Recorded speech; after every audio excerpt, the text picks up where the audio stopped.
Chapter 70. The housekeeper, Old Pang, stretched out his hand and pulled on a thread behind Jun Zhantian's armchair. An ear-piercing bell rang throughout the Jun family's courtyard. Then, he silently followed behind Jun Zhantian, his face cold and resolute. He had already guessed what Jun Zhantian was going to do next, but he would not stop him. Not only would he not stop him, he would also follow. No complaints, no regrets. Downstairs, a wheelchair quietly sat there. Jun Wui sat upright on it, his two sword-like eyebrows emitting a murderous aura. Seeing his father coming down, Jun Wui's face was expressionless. He met his father's eyes and turned their heads, not saying a word. At this time, there was no need to say anything. Dozens of dark figures rushed over from all directions and stood quietly in 3 rows in the courtyard. They looked at Jun Zhantian calmly. No matter what Jun Zhantian wanted to do, these people would follow him until the end of time. Amidst the layers of shadows, there were countless people gathered like ghosts, quietly waiting for orders. The Jun family's hidden forces were mobilized without reservation. Grandpa Jun stepped forward and spoke a few words in a low voice. Then, the hands hidden in the shadows suddenly receded like a receding tide, disappearing without a trace in an instant. It was as though the sky was filled with the stench of blood, and the howling of the wind in the middle of the sky had become even more intense. After standing silently for a while, Jun Zhantian faced the fresh night wind and took a deep breath. He felt as if he had inhaled a thick stench of blood, choking his lungs. Turning over, Jun Zhantian mounted his horse. His blood-red cloak fluttered in the night wind, fusing with the color of blood. The rest of the people silently mounted their horses and followed him. Jun Wui patted the armrests of his wheelchair, and his body soared into the air, and steadily landed on the back of a horse. He shook the reins, and followed the horse. The sound of hoofbeats gradually faded away, and eventually disappeared. In a flash, the military headquarters was brightly lit. Jun Zhantian, dressed in his military uniform, sat upright in the main hall. Outside, 40 drums sounded at the same time. As the drums sounded, a continuous stream of people dressed in military uniforms, helmets and armors, galloped over. When they reached the platform, they dismounted from their horses and stood as straight as javelins. More and more people came, but none of them said a word. They only looked at Jun Zhantian, who was sitting high up in the commander's seat. Their eyes were filled with incomparable fanaticism. "Old Marshal. It's been a long time since I last beat the General Assembly drum. Those years when the flames of war raged through the skies, how nostalgic." The drums stopped. Below the stage, many generals stood solemnly. On both sides, dozens of large flags fluttered in the night wind, as if 1,000 people were crying at the same time. Jun Zhantian got up from his seat and walked to the stage. His sharp eyes swept across the crowd as he asked, "Is there anyone who hasn't arrived yet?" "We are all here. We await the old marshal's orders." Hundreds of people shouted in unison. "All right. Let this old man do something earth-shattering tonight." Jun Zhantian's sharp eyes emitted an unconcealable killing intent. "Listen up, generals. Here. Nan. Here. I order you to lead your troops and guard the west gate. Without my order, no one is allowed to leave the city. If there is any disturbance, immediately send troops to suppress it." Jun Zhantian emphasized the word anyone. "Yes. Jun Yanfeng. Here. You are in charge of the east gate." "Yes. Zhan Tingtian. Here. North gate." "Yes. Chan Linyu. Here. South gate. The rest of you, follow me." A series of orders were issued. Everyone stepped forward to receive the token and turned to leave. No one asked why. These were all Jun Zhantian's former subordinates. They were also the backbone of the Jun family's military. They had always followed Jun Zhantian's orders without any questions. Even if it meant death. Especially Chen Zhounan, Zhan Tingtian, Chan Linyu, and Jun Yanfeng. They were Grandpa Jun's foremost capable generals. They were also unruly and iron-blooded war maniacs. They only obeyed Jun Zhantian's orders, regardless of whether they were right or wrong. They were also the backbone of the Jun family's military. One by one, the generals received their orders and left. Jun Zhantian's eyes grew colder and colder. Amos, yeah, your grandfather will avenge you. Anyone who has ever gone against you, anyone who is suspicious, will be buried with you tonight.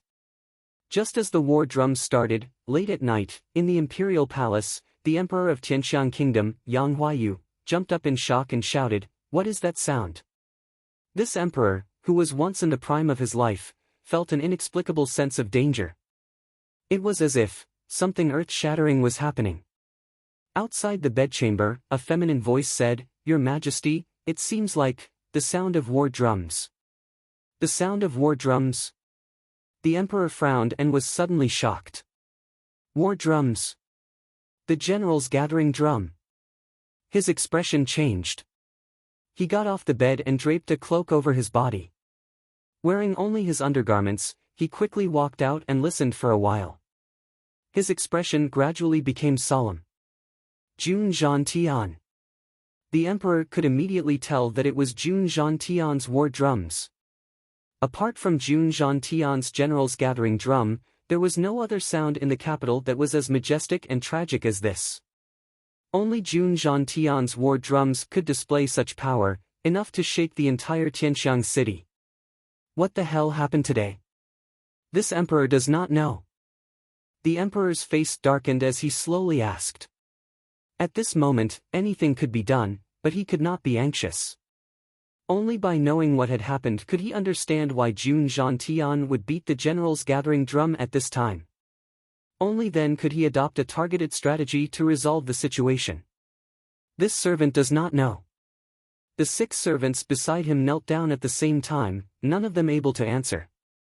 Investigate. Reporting to your Majesty, this servant remembers that Princess Ling Meng had requested an audience with your Majesty 2 hours ago. I do not know what the matter is. A middle-aged eunuch cautiously stepped forward from behind the emperor and replied in a feminine voice. Raimu? What happened to her? Raimu has always been well-behaved. If there was nothing important, she would not disturb me at this time. Why didn't she report it to me? Who dares to be so bold as to interfere in this matter? The emperor immediately realized that something was wrong. The eunuch stammered, unable to speak. His eyes kept drifting towards the bedroom. Quickly summon Raimu. Yes. Concubine Meng. Come out. The emperor roared angrily, and a beautiful woman covered in fine muslin walked out and knelt on the ground. Let me ask you, why did Raimu come to see me? Why did you stop me? The emperor's eyes were as cold as ice, without the slightest bit of warmth. The princess, she said that she was assassinated, but this concubine saw that she was unharmed, and her mannerisms were the same as usual. I only knew that it was a child's mischief. Besides, your Majesty had already fallen asleep at that time, so this concubine did not dare to disturb you. Concubine Meng replied, trembling with fear. My daughter was assassinated, and you still stopped her from seeing me, her father. You actually dared to cause trouble? Ha ha ha, you are truly my beloved concubine. The emperor's tone was gentle, as if he did not take it seriously at all. However, concubine Meng, who was kneeling on the ground, was already trembling. She knew that once the emperor spoke in such a tone, someone's head would definitely fall to the ground. The emperor gently moved closer to her ear and whispered, I think you don't have the guts to do it yourself. However, the matter that eldest brother promised you is definitely not going to be fulfilled. I will not let him do it either. Concubine Meng immediately widened her eyes in fear, and her whole body collapsed to the ground.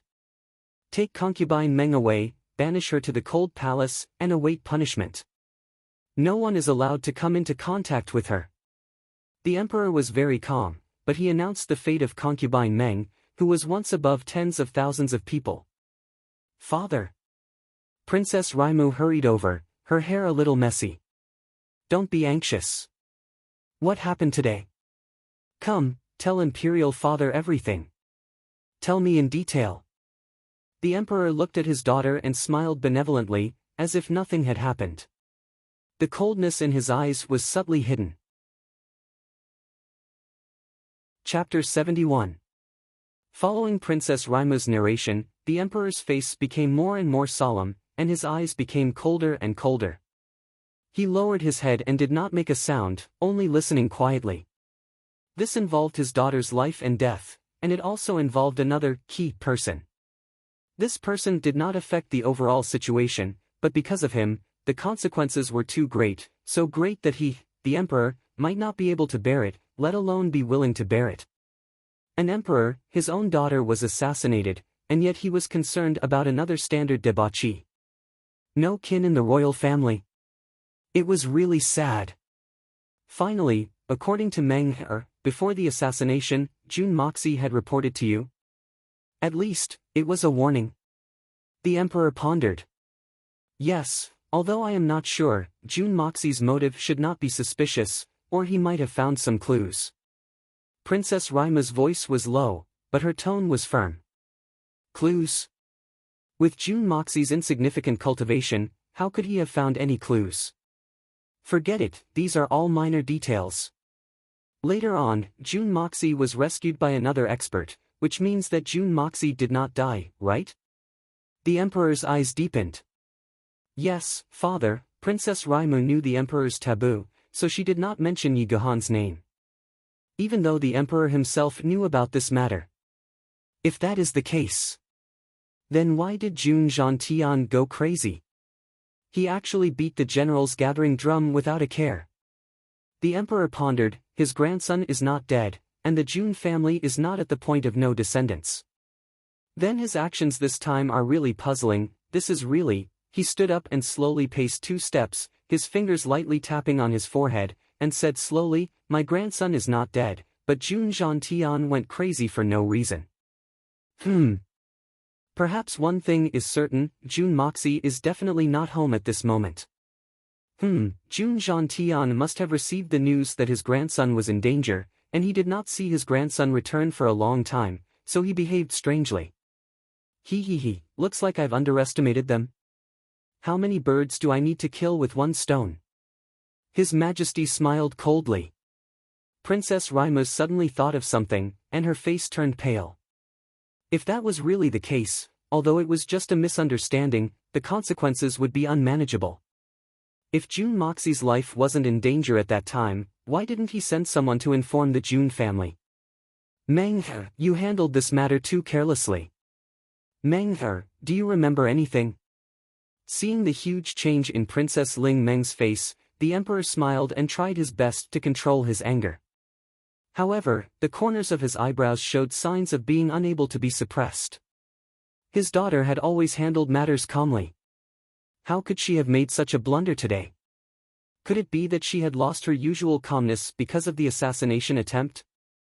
Imperial Father, when we found Jun Moxie's corpse, no, when his body was missing, I sent someone to inform Old Master Jun. The moment the messenger left, that old man came and carried the injured Jun Moxie away. Princess Raima was at a loss, unable to speak. And then? The news had already been sent, but when you found out that Jun Moxie was not dead, did you not do anything to remedy the situation? His Majesty looked at his daughter in disappointment, but his heart skipped a beat. Old man. Could it be that there was someone else besides that bastard Yi Gahan who was secretly protecting my daughter? If that's the case, His Majesty thought to himself, but his face remained expressionless.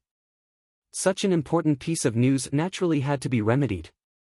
At that time, my imperial bodyguards were all seriously injured, so I had Murong Qianjun send someone to inform Old Master Jun that Jun Moxie was not dead. If Old Master Jun did not receive the news that Jun Moxie was not dead, then the only possibility is. There is no need for that possibility. It is obvious that Murong Qianjun did not go to deliver the news. Or perhaps, he only went to deliver the news of Jun Moxie's death.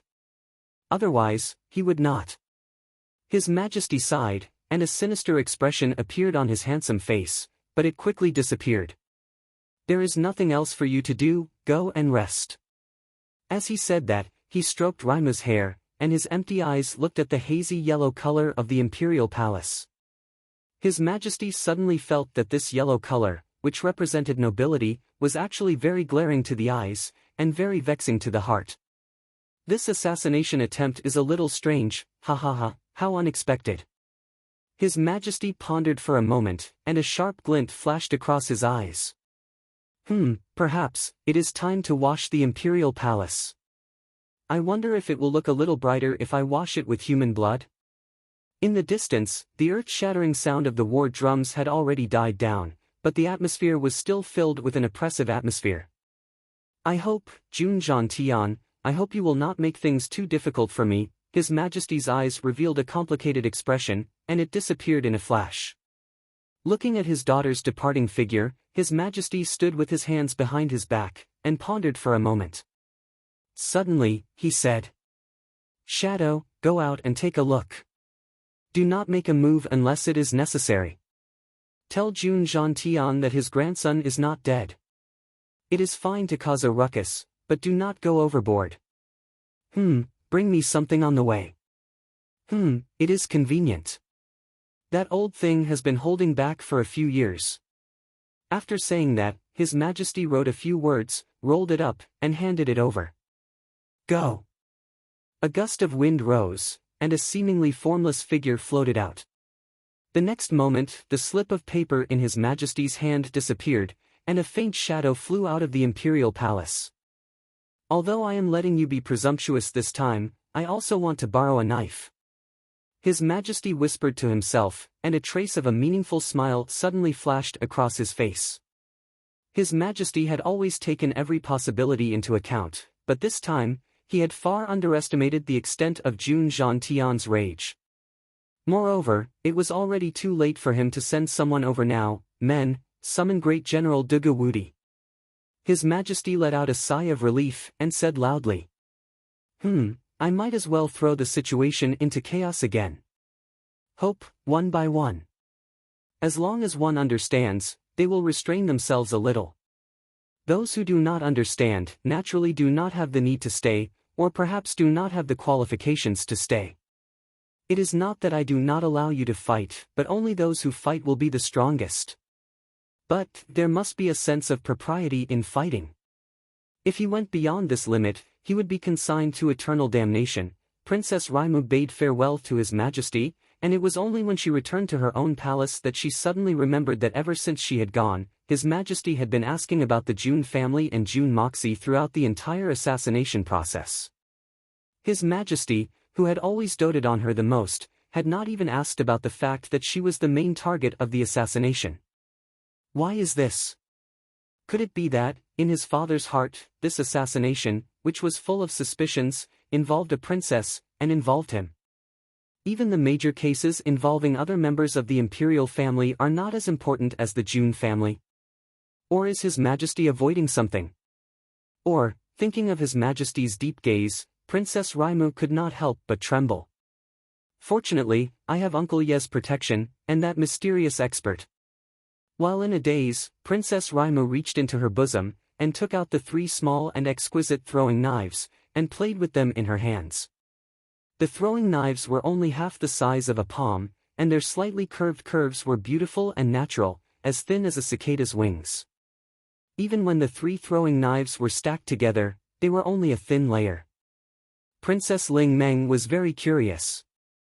How could such a small flying dagger display such a terrifying power? It was capable of causing a group of cold-blooded killers to flee without a fight. The throwing knives were silent, and their bodies flashed with a sparkling luster, and under the light, they were extremely dazzling.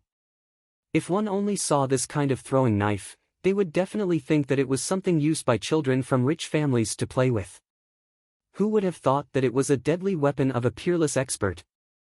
But, as long as this kind of unique throwing knife appears in front of me again, I will immediately recognize it.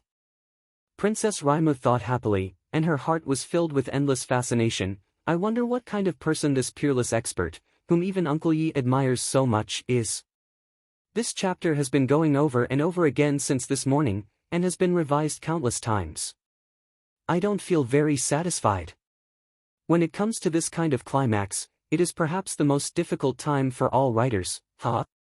Although my head hurts from thinking about it, I also feel a sense of accomplishment. Could this be pain and happiness at the same time? Regarding the issue of updating, I hope my brothers and sisters can understand again. Chapter 72. Great General Dugu Wudi returned home with a belly full of depression. He was already completely confused. When he heard the war drums from the barracks outside the city, he immediately rushed back to the city with his personal guards. The first thing he did was to wait for the emperor to summon him to the imperial palace. He had even given the order for his soldiers to prepare for battle. In the event that Jun Zhantian were to revolt, only the Dugu family's army could protect the emperor and contend against Jun Zhantian's army. However, His Majesty's unusually warm attitude left Dugu Wudi scratching his head in confusion. Such a serious matter could cause great changes in the country at any time. Even the imperial palace was not an impossibility. But the emperor had only said 4 words, "Don't be impatient." Then he told me to go home and find my old man. He didn't even allow me to return to the barracks or take any defensive measures. This is too unimaginable. Dugu Wudi fainted. Dugu Wudi returned home with a belly full of depression. He did not even have time to return to his courtyard. The first thing he did was to find his father, Dugu Zonghang. But the result was that Dugu Wudi, the great general who commanded thousands of troops, was even more embarrassed. "Are you a pig?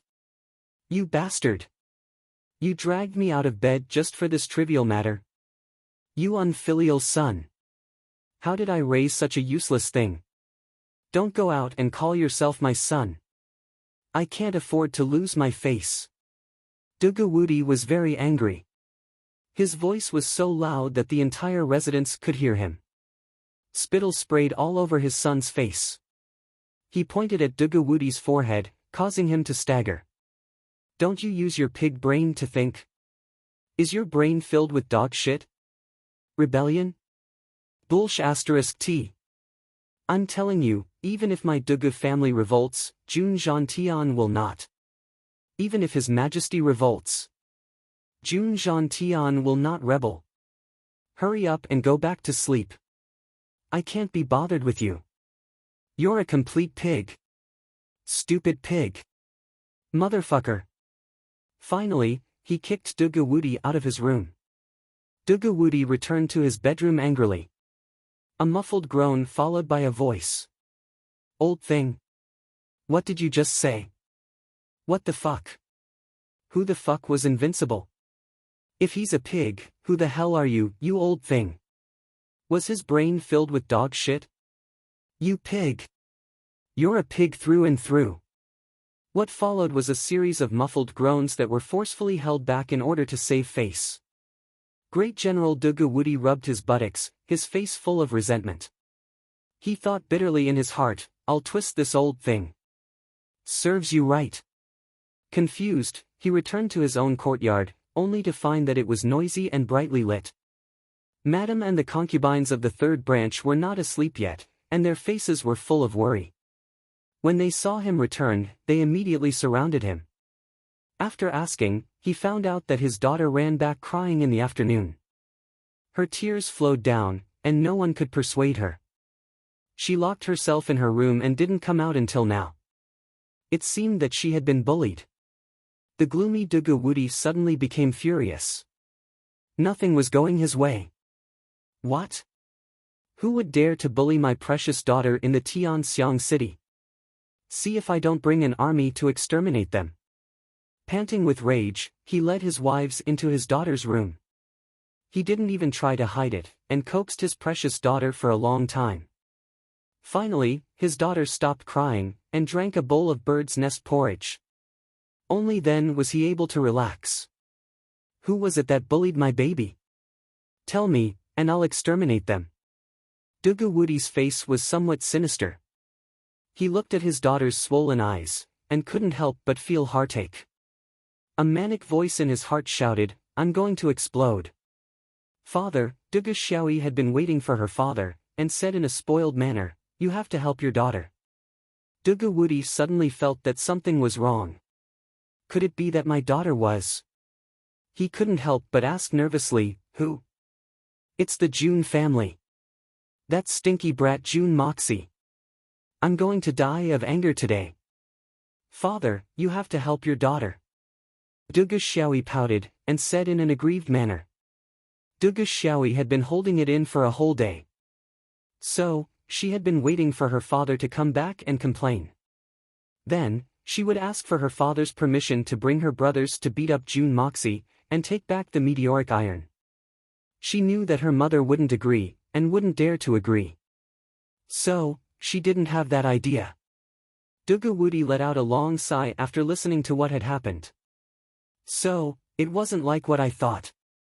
Now, I can rest assured. Then, he wrinkled his brows, and suddenly felt as if his head was about to explode. Hee, my good girl, I wouldn't be afraid of anyone else. In fact, I would have caught that prince and beat him up to vent your anger. But, this June Emos isn't easy to deal with. Of course it's not easy. June Zhantian doesn't know where his grandson is. How can I find him? Even if I find him, I might not dare to do anything. That old bastard had completely gone mad now. Is father afraid of Senior June? My life is so bitter. I'm so angry. Xiaoyi cried again. She turned her body, and turned her face away. She didn't know why, but whenever she thought of June Moxie's face, she would want to hit him. She would be so angry that she wished she could slap that hateful smile off his face.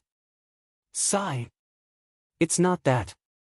Woody was at a loss when he saw his daughter crying again. He hastily explained, it's that brat, say, we don't know whether he's dead or alive. We can't find him. Let's wait until we find him. Father will definitely take revenge for you when we get back. I'll teach that brat a good lesson. Ah. He's reckless. What happened to him? Xiaoyi didn't know why, but she suddenly felt a pain in her heart. She immediately turned around, and stared at her father with her red eyes. She suddenly felt nervous and afraid. What am I afraid of?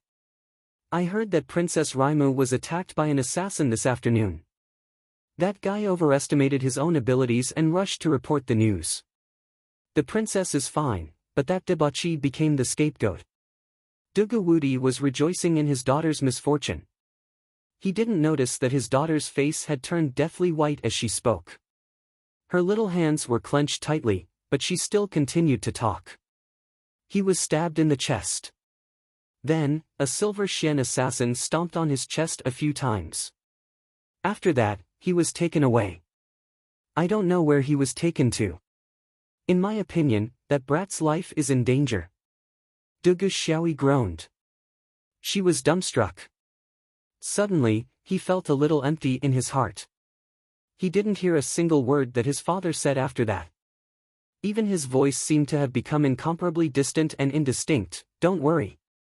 If that brat is still alive, I'll definitely catch him and let my darling personally spank his buttocks. Smash it, ha ha ha. Woody laughed heartily. Only then did he realize that there was something wrong with his daughter's expression. He waved his hand in front of his daughter's face. Xiaoyi? Xiaoyi? Ah. Oh. Xiaoyi seemed as if she had just woken up from a dream. She was startled. But, her face suddenly calmed down. She slowly lay down on the bed and said in a low voice, Father, I'm tired. I want to sleep now. Okay. Then, have a good sleep. Everything will be fine after you wake up. I'll go drink a little wine to relieve my boredom. Today has been a very depressing day. Woody shook his head and walked out. Woody, who had an infinitely thick mental state, didn't realize that there was something wrong with his daughter. Xiaoyi pulled the quilt and covered her entire body with it. She didn't move an inch. She heard her mother say a few words, and her aunts said a few words with concern. However, Xiaoyi didn't hear them clearly. Her heart was in a mess. She didn't know what she was thinking. She didn't know why. She just felt like crying. Her nose felt sore, and her heart ached. Her tears silently flowed out. More and more, and the quilt became wet. She didn't even know when her mother and aunts had left. Could it be that is he dead? But I haven't. Chapter 73. Jun Zhantian's face was ashen and his body was full of murderous intent. He strode out of the general selection stage, mounted his horse, and was about to ride away. There were a few places that he wanted to see turned to ashes with his own eyes. Only then would he be able to comfort his grandson's soul in heaven. Suddenly, there seemed to be a ripple in the darkness. A figure darker than the night appeared like a ghost. Although it was right in front of them, no one could see its true appearance. Shadow? Why are you here? Did His Majesty send you here? Jun Zhantian looked up and asked. This is a gift from His Majesty. The shadow raised his hand, and a piece of white paper floated into Jun Zhantian's hand. The face in the fog seemed to smile, but it appeared even more strange and frightening. The voice instantly turned into an invisible thread and drilled into Jun Zhantian's ear. His Majesty said that your grandson should not have perished yet. He also asked me to bring you 2 words, balance. He emphasized the word balance. His voice was very dry and somewhat reluctant.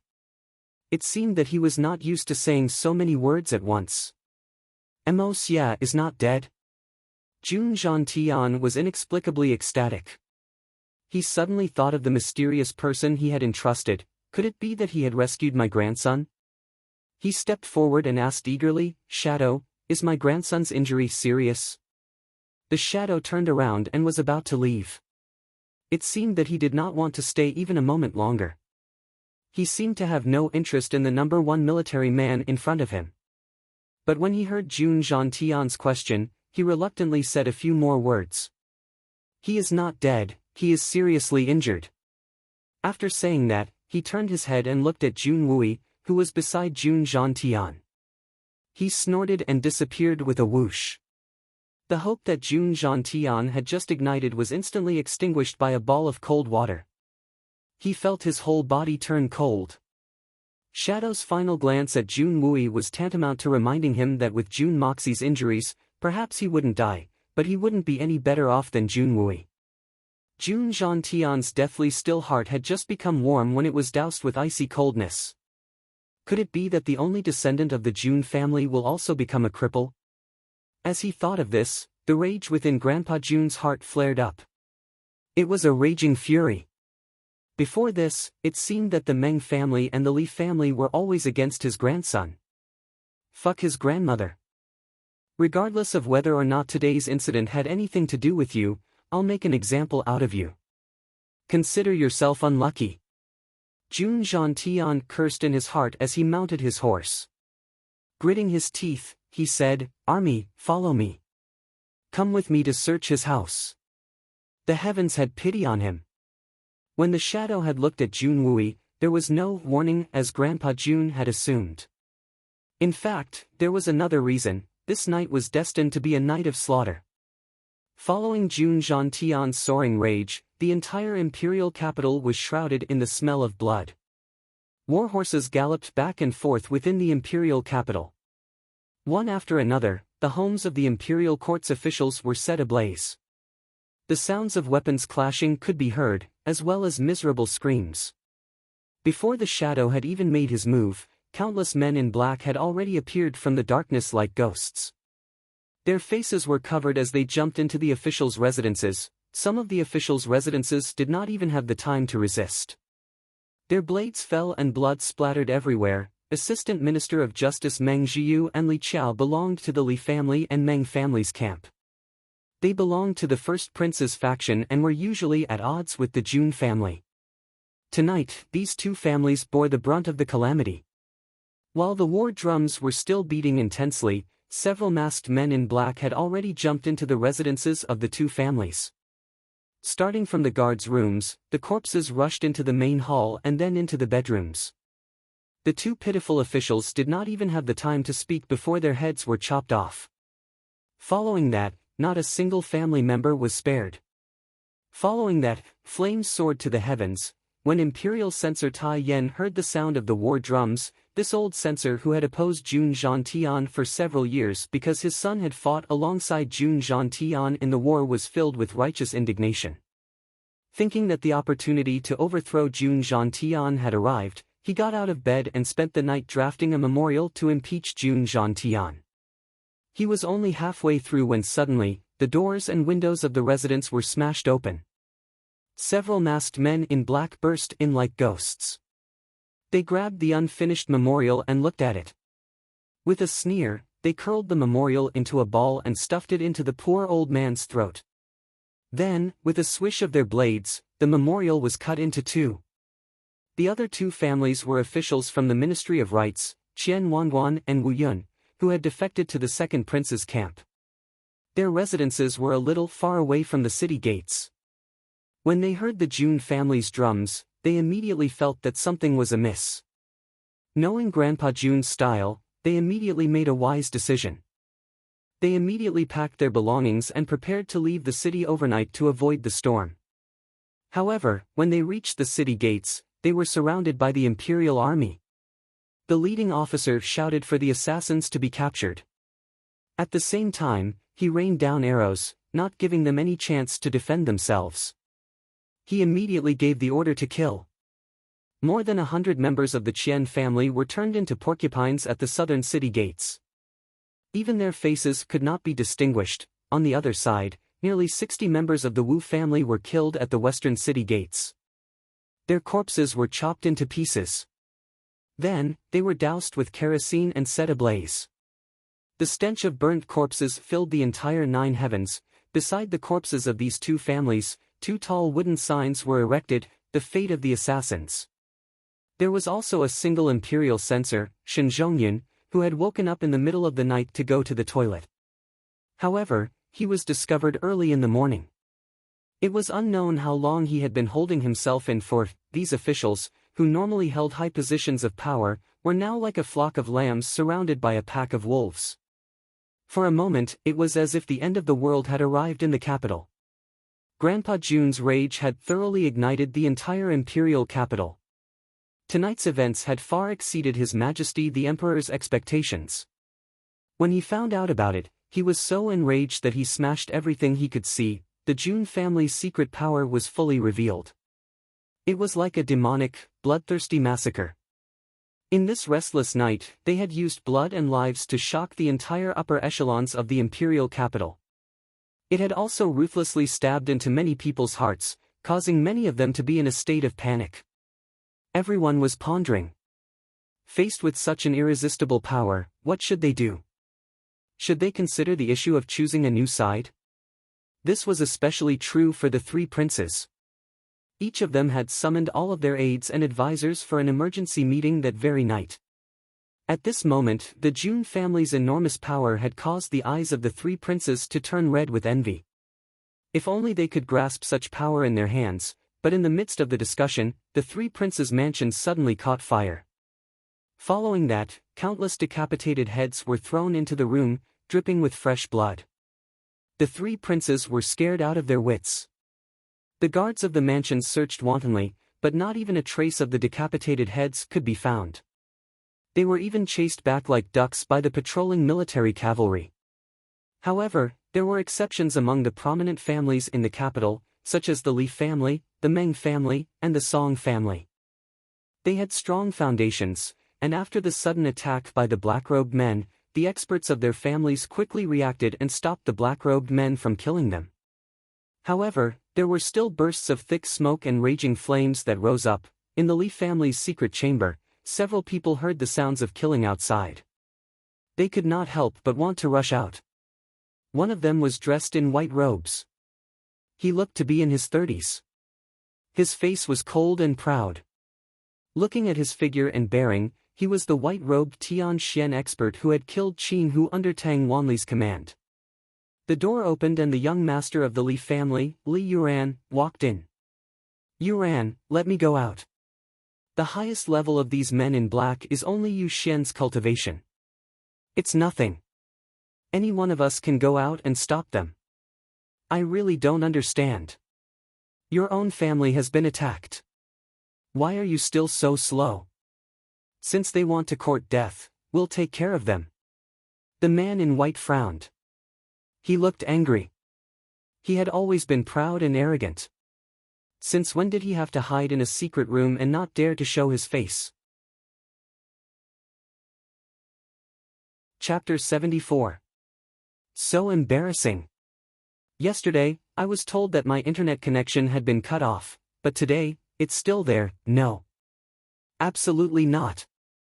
Li Yuan was still smiling calmly at this moment. I would rather the entire Li residence be burned to the ground than to act rashly. His smile was strangely gentle, cold and ruthless. As long as the people are still here, the Li family will still exist. But if the few of you go out, regardless of what happens to the men in black outside, there is one thing that I am certain of. Countless eyes will immediately focus on this place. Once your identities are exposed, or even if it's not exposed, as long as you show yourselves, then the Li family will have a hard time moving forward. Moreover, the rumor that Xian Dan is in the Li family will immediately spread like wildfire. When that time comes, the matter will be over. Senior brother, all of you stay in the secret chamber and do not come out. Once the rumor has died down, I will immediately arrange for you to leave the city. If anything happens in the future, I will seek help from master and senior brother. Li Yuan smiled lightly. This time, not only will I not stop them, I will also send a few more people for them to kill. I want to see how Senior Duke Jun is going to deal with this. This is an unpardonable crime of rebellion. Even if the courtiers can tolerate it, can the imperial family? Li Yuan's face revealed a rare sneer. Fine. Since that is the case, I will not say anything. Do as you wish.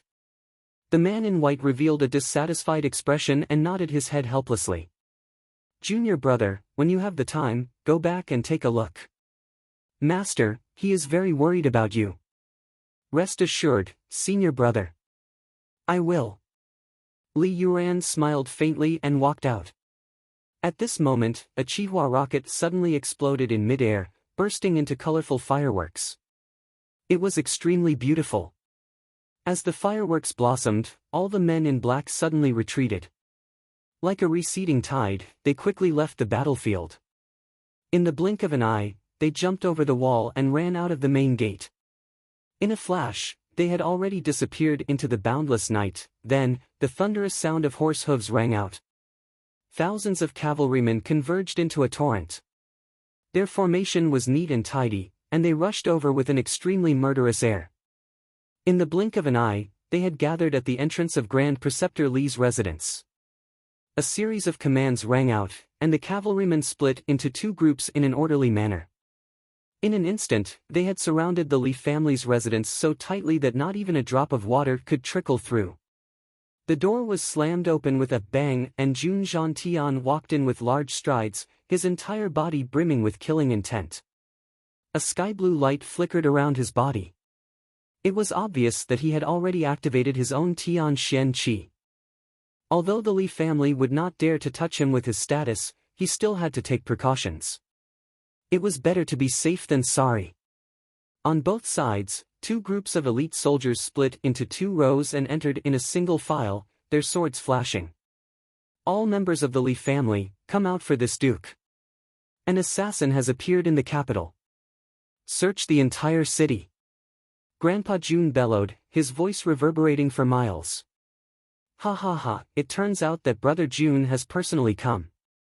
Your presence brings light to my humble dwelling. Grand Preceptor Li Shang's face was filled with a cordial smile as he walked out from the main hall to welcome Jun Zhantian. His steps were quick, as if he was a pair of twins who had been separated for many years during the chaos of war. Jun Zhantian's face was stern as he said, Grand Preceptor Li, please discipline your family's servants and relatives. Her Royal Highness, Princess Raimu, was assassinated today. This Jun has a duty to apprehend the disobedient assassin. If there are any accidental injuries, I will not be held responsible. After saying that, he waved his hand. Search. Wait. Li Shang's white beard fluttered as he took a step forward. His gentle and cordial expression suddenly changed. His beard and hair fluttered as he said in a loud voice. Senior Duke Jun, although you are the commander-in-chief of the Imperial Army and a Duke of the Empire, this Grand Preceptor is also a first-grade Imperial officer and a Duke of the Empire. Without the Emperor's personal decree, who would dare to act presumptuously in my Li family's residence? Jun Zhantian sneered. There was a faint trace of hysteria in his eyes as he slowly said, Grand Preceptor, are you implying that a first-grade official in the Imperial Court has the right to harbor assassins? Search for him. Anyone who obstructs the search will be killed on the spot. Suddenly, the hundreds of soldiers behind him swarmed in and rushed into the Li family's residences to search. Li Shang was so angry that his entire body trembled. He roared. Jun Zhantian, you are acting so unscrupulously and overstepping your authority. Do you really want to rebel? Jun Zhantian laughed loudly. Grand Preceptor's words are truly strange. This Duke's mission is only to search for the assassin who assassinated Her Royal Highness the Princess. How did I overstep my authority? How unscrupulous! How can I rebel? Grand Preceptor has repeatedly obstructed this Duke's search.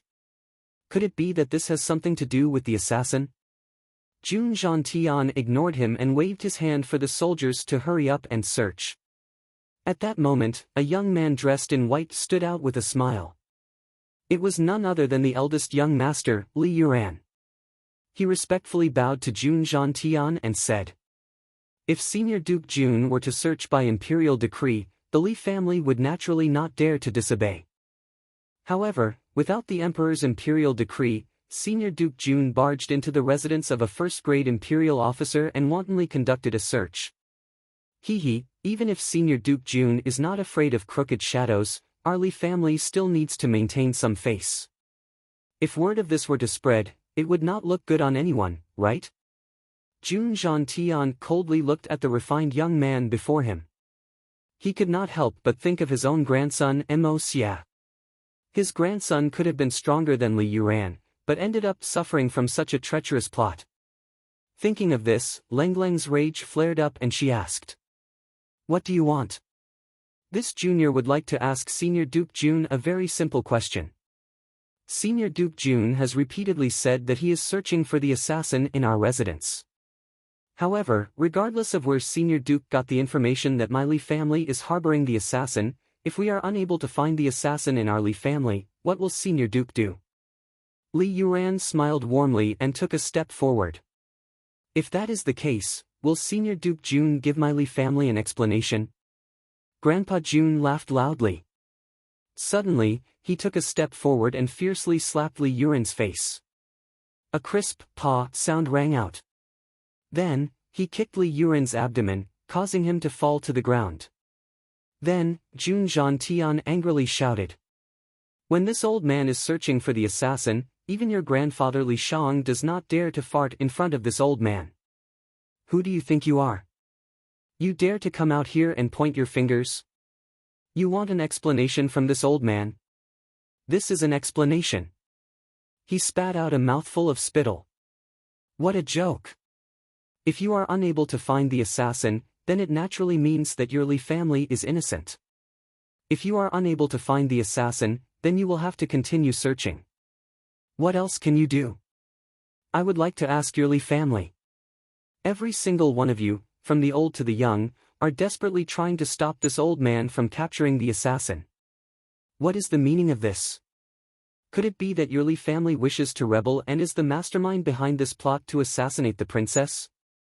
If the assassin who tried to assassinate the princess were to escape while you are trying to stall for time, how many heads does your Li family have to bear this crime? These words were directed at Li Shang. It was obvious that the Li Yuran before him did not even have the qualifications to speak to him as an equal. Even if two armies were to face off against each other, there was still a need to consider the difference in status. If one did not have the qualifications, then they would only be courting death. It was not that Li Yuran did not understand this point. However, seeing her grandfather being humiliated in front of her own eyes, coupled with the fact that there were several people in the secret chamber who could not see the light of day, if they were to be discovered, it would be akin to having mud fall into one's pants. Even if it was not shit, it would still be shit. She could only brace herself and come out, hoping that Jun Zhantian would be able to rely on his demeanor as the #1 person in the military to block this matter. Who would have thought that Jun Zhantian would not only throw away his demeanor, but also his face? One slap and one kick, both quick and ruthless. Although Li Yuran was a genius in martial arts, she was limited by her age. At present, she was only at the initial level of the Gold Xian realm. The gap between her and Grandpa Jun's Tian Xian was like that of the heavens and the earth. In addition, she was caught off guard and received a solid slap and a kick. She felt as if her head was going to explode and she was seeing stars. Although Grandpa Jun did not utilize his Xian Qi, Li Yuran's slap under the watchful eyes of nearly 1,000 people felt as if it had struck his heart. Chapter 75. Li Yuran silently stood up from the ground, a vicious glint flashed across his eyes. Maintaining his cultured and refined demeanor, he smiled modestly and said, "Senior Duke Jun is right to reprimand this junior was rude. I hope that Senior Duke Jun will not take offense." He continued to smile as he looked at Jun Zhantian. His smile was sincere and actually contained a strong sense of shame, as if he was very embarrassed by his actions earlier. Jun Zhantian's eyes widened as he suddenly felt an indescribable pressure. This kid, with his calmness, is definitely not a simple character. He is probably a ruthless character who can kill people. He could not help but sigh in his heart, if Emosia is fine, this kid will probably be his greatest opponent in the younger generation. Lengling turned around and sneered, "The Li family's seed is indeed sinister." Grand Preceptor Li Shang's beard trembled in anger. Jun Zhantian's words were enough to curse 18 generations of the Li family's ancestors. "Everyone get out of the way and let him search. If he cannot find the assassin, old man Jun, tomorrow at the Golden Palace, this old man will have a good discussion with you in front of the Emperor. Let's see if you still have the courage to do so." Li Shang waved his hand at Lengling, flicked his sleeves, turned around and sat down under a flowering tree. He closed his eyes and remained motionless. Jun Zhantian waved his hand, "Search carefully. Do not miss a single place. Do not miss even the slightest clue." Nearly 1,000 soldiers behind him replied in unison and fiercely rushed in. In an instant, the entire Li family's mansion was thrown into an unprecedented state of chaos. Not far from the Li family's mansion, an ordinary-looking sedan chair was parked. 4 people stood at the 4 corners of the sedan chair with indifferent expressions on their faces. The curtains of the sedan chair were slightly lifted and a pair of deep eyes looked in their direction, carefully listening to the commotion. This person's thin face was slightly squarish, but his 2 eyebrows slanted out like 2 azure dragons soaring in the sky. Even if he didn't speak or move, he had an awe-inspiring aura that emanated from him without being angry. After listening for a while, he closed his eyes and muttered, "Jun Zhantian's confrontation with the Li family this time was a bit excessive." The Li family naturally had many secrets related to their own safety that could not be revealed. Once they were revealed, the Li family would most likely be gone. Jun Zhantian is obviously not willing to give up so easily, but the empire cannot do without the Li family. He frowned as if he had a headache and said softly, "Shadow, if there's any abnormality, you'll have to step forward and resolve this farce." There was no sound from outside, but this person knew that his order had been clearly accepted. He closed his eyes again. His fingers lightly tapped on a small jade tea table beside him. His eyebrows gradually knitted together like 2 azure dragons. Suddenly, a thought flashed through his mind. Li Shang's eldest grandson, Li Yuran, is indeed a talent, but a very dangerous talent. Jun Zhantian's soldiers searched along the way, overturning all the chests and cabinets. Crashing sounds could be heard everywhere. It seemed that these people were not here to search for the assassins, but purely to cause destruction. Bang! A huge vase was thrown out and smashed into pieces. Grand Preceptor Li Shang's face twitched fiercely. That was the only one in the world. Bang! Bang! Grandpa Jun's face was cold as he watched with his horsewhip in hand. Panting heavily, he shouted, "Search ruthlessly for me." Even though it was such a serious moment, everyone behind him turned their heads and snickered. Search, can the adjective ruthlessly be used to describe it? Jun Zhantian's choice of words was clearly not professional. It was more accurate to say, smash. Ruthlessly smash. This old man is quite interesting.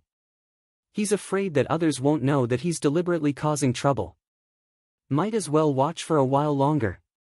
The person in the palanquin could not help but smile. Following the words ruthlessly, the soldiers searched even more forcefully.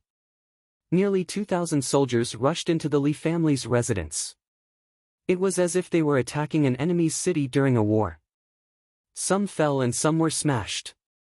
The people of the Li family gathered in the courtyard and watched, their hearts bleeding. That was all money.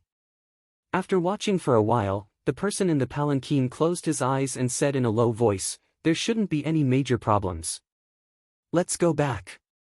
He then lowered the curtain and leaned back on the soft seat, closing his eyes to rest. That old man Jun Zhantian had clearly understood his intentions. He only smashed and smashed in conspicuous places, but did not touch any of the Li family's secret areas. It seems that nothing major will happen here. I want to see, after such a ruckus, which aristocratic family in the capital will still dare to casually pick a side? The person in the palanquin smiled. Fighting must be controlled within a small area. If it endangers the country, then today will be a warning. The palanquin rose and left without a sound. Jun Zhantian remained motionless. Jun Wui, on the other hand, looked back indifferently after the palanquin left. Reporting to the marshal, there is no trace of the assassin. One soldier after another came to report.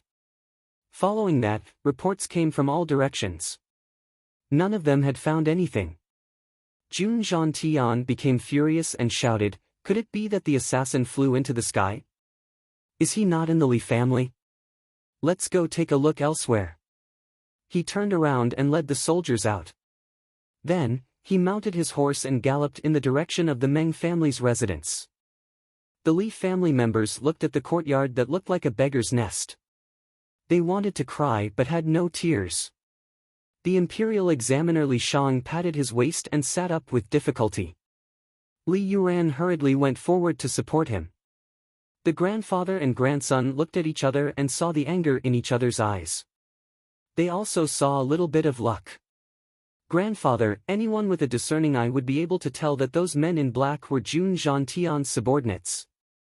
Jun Zhantian is a thief crying, "Stop thief," and imposing a groundless crime. This is no different from rebellion. Since we didn't manage to find the assassin, Grandpa can bring all the officials and report him to the court tomorrow. Li Yuran pondered and said, Jun Zhantian has clearly shown signs of going crazy. He mobilized his troops and broke into the houses of the court officials to search for them.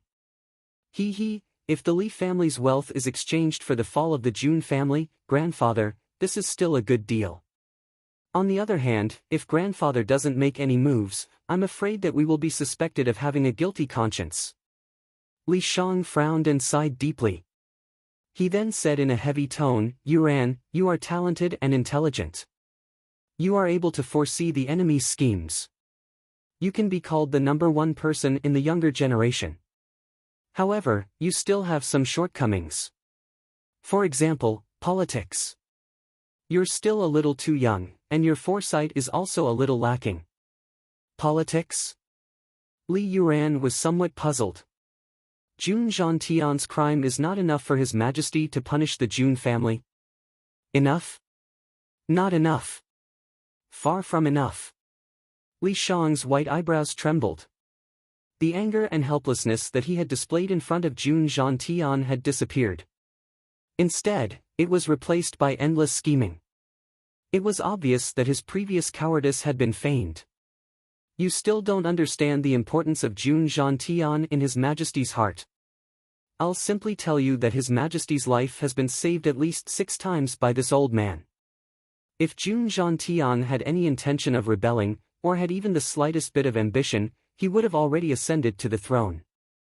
It is true that the Tian family has no relatives, but they will never truly put those who are absolutely loyal to them to death. This is the fundamental reason why the Jun family has been able to suppress the 3 armies even though they have no successors. Do you really think that you can topple Jun Zhantian based on what you've just done? Li Shang laughed mischievously. Do you really think that Jun Zhantian is so brainless that he would offend our Li family?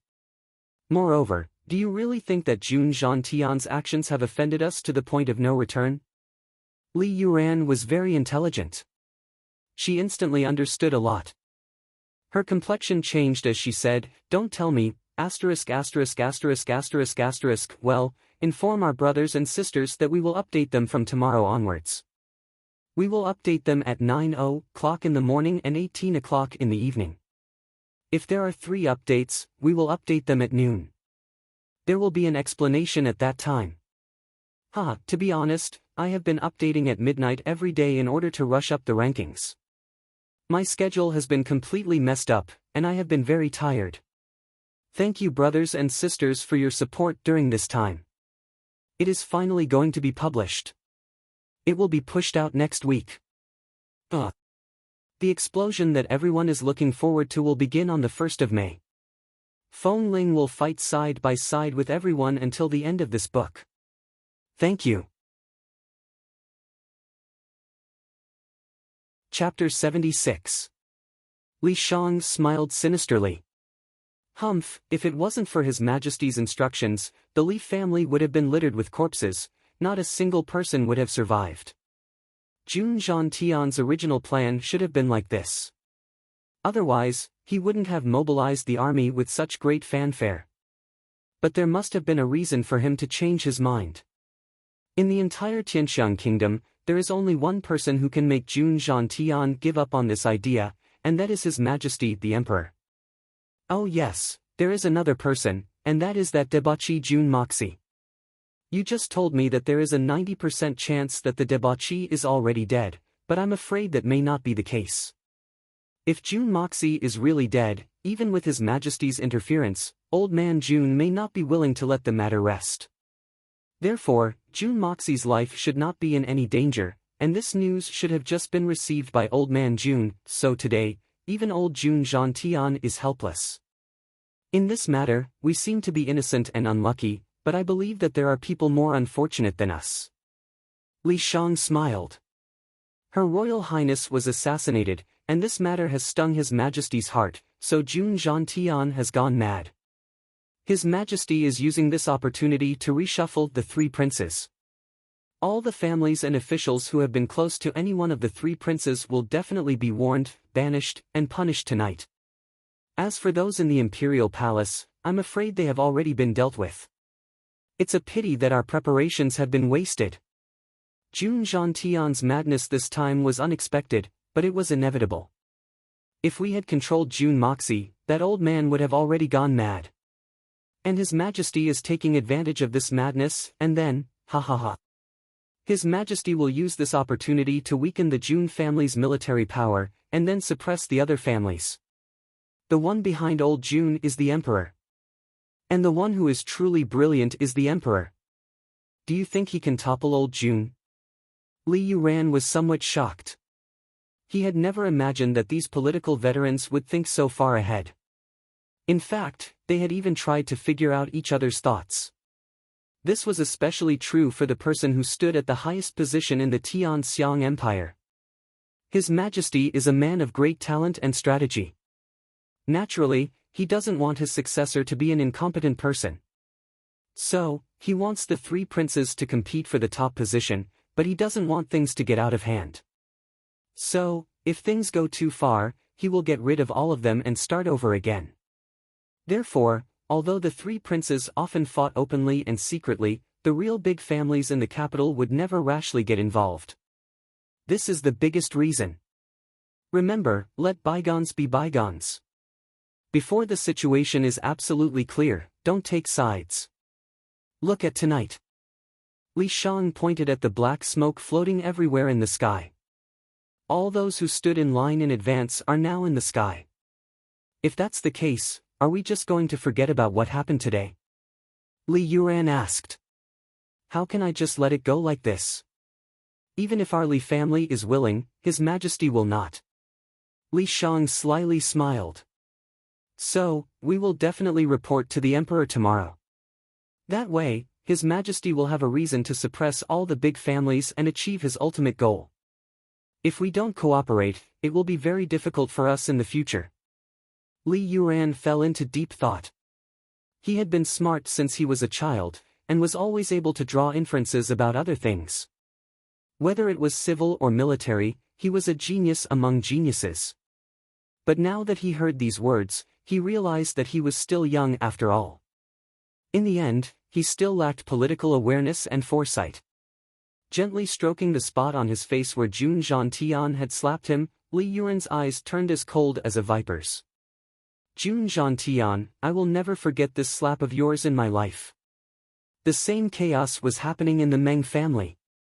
The Meng family was tossed around even more thoroughly than the Li family. Jun Zhantian had practically destroyed their house. But even so, Jun Zhantian was still very depressed. Because this wasn't his original plan at all, and it wasn't the result he wanted the most. After this incident, the capital would be peaceful for a long time, at least on the surface. I wonder how Imo Xie is doing right now. Is there any hope of recovery? This is really worrying. Jun Zhantian let out a long sigh. Mounting his horse, he glanced at the crying Meng family members behind him and urged his horse forward. His complexion was not much better than the Meng family members. Since His Majesty said that Imo Xie is not dead, then this old man will help His Majesty again. It is worth it. But this matter is a bit anticlimactic. This old man's original intention was to kill all these people. Even though I have killed more than half of them, I have not been able to kill the one I wanted to kill the most. At this moment, an anxious voice suddenly rang out. Jun Zhantian, you old man. That's enough. Jun Zhantian's body trembled, as if he could not believe his ears. He slowly turned around and his eyes widened.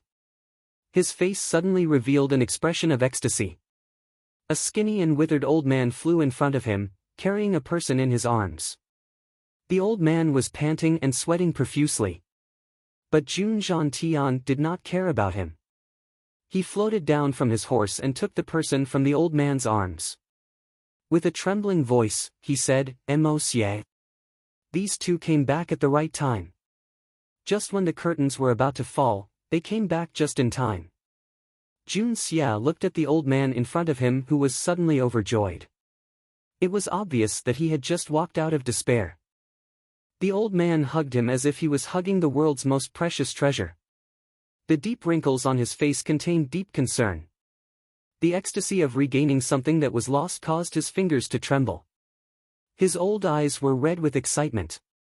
Jun Xie's heart trembled violently. This was a man who commanded millions of troops, a tough man who had returned from hundreds of battles on the bloody battlefield. The moment he saw that his grandson was still alive, he was suddenly overjoyed. It made him look like a frail old man in his twilight years. That deep affection and kinship, at this moment, Jun Xie actually felt a sour feeling from the bottom of his heart. This feeling was very warm, very comfortable, and there was also a feeling of his nose turning sour. Jun Xie suddenly felt that his throat was a little blocked and his nostrils seemed to be unable to breathe. He had a feeling of wanting to cry. Was this the kinship that he had dreamed of?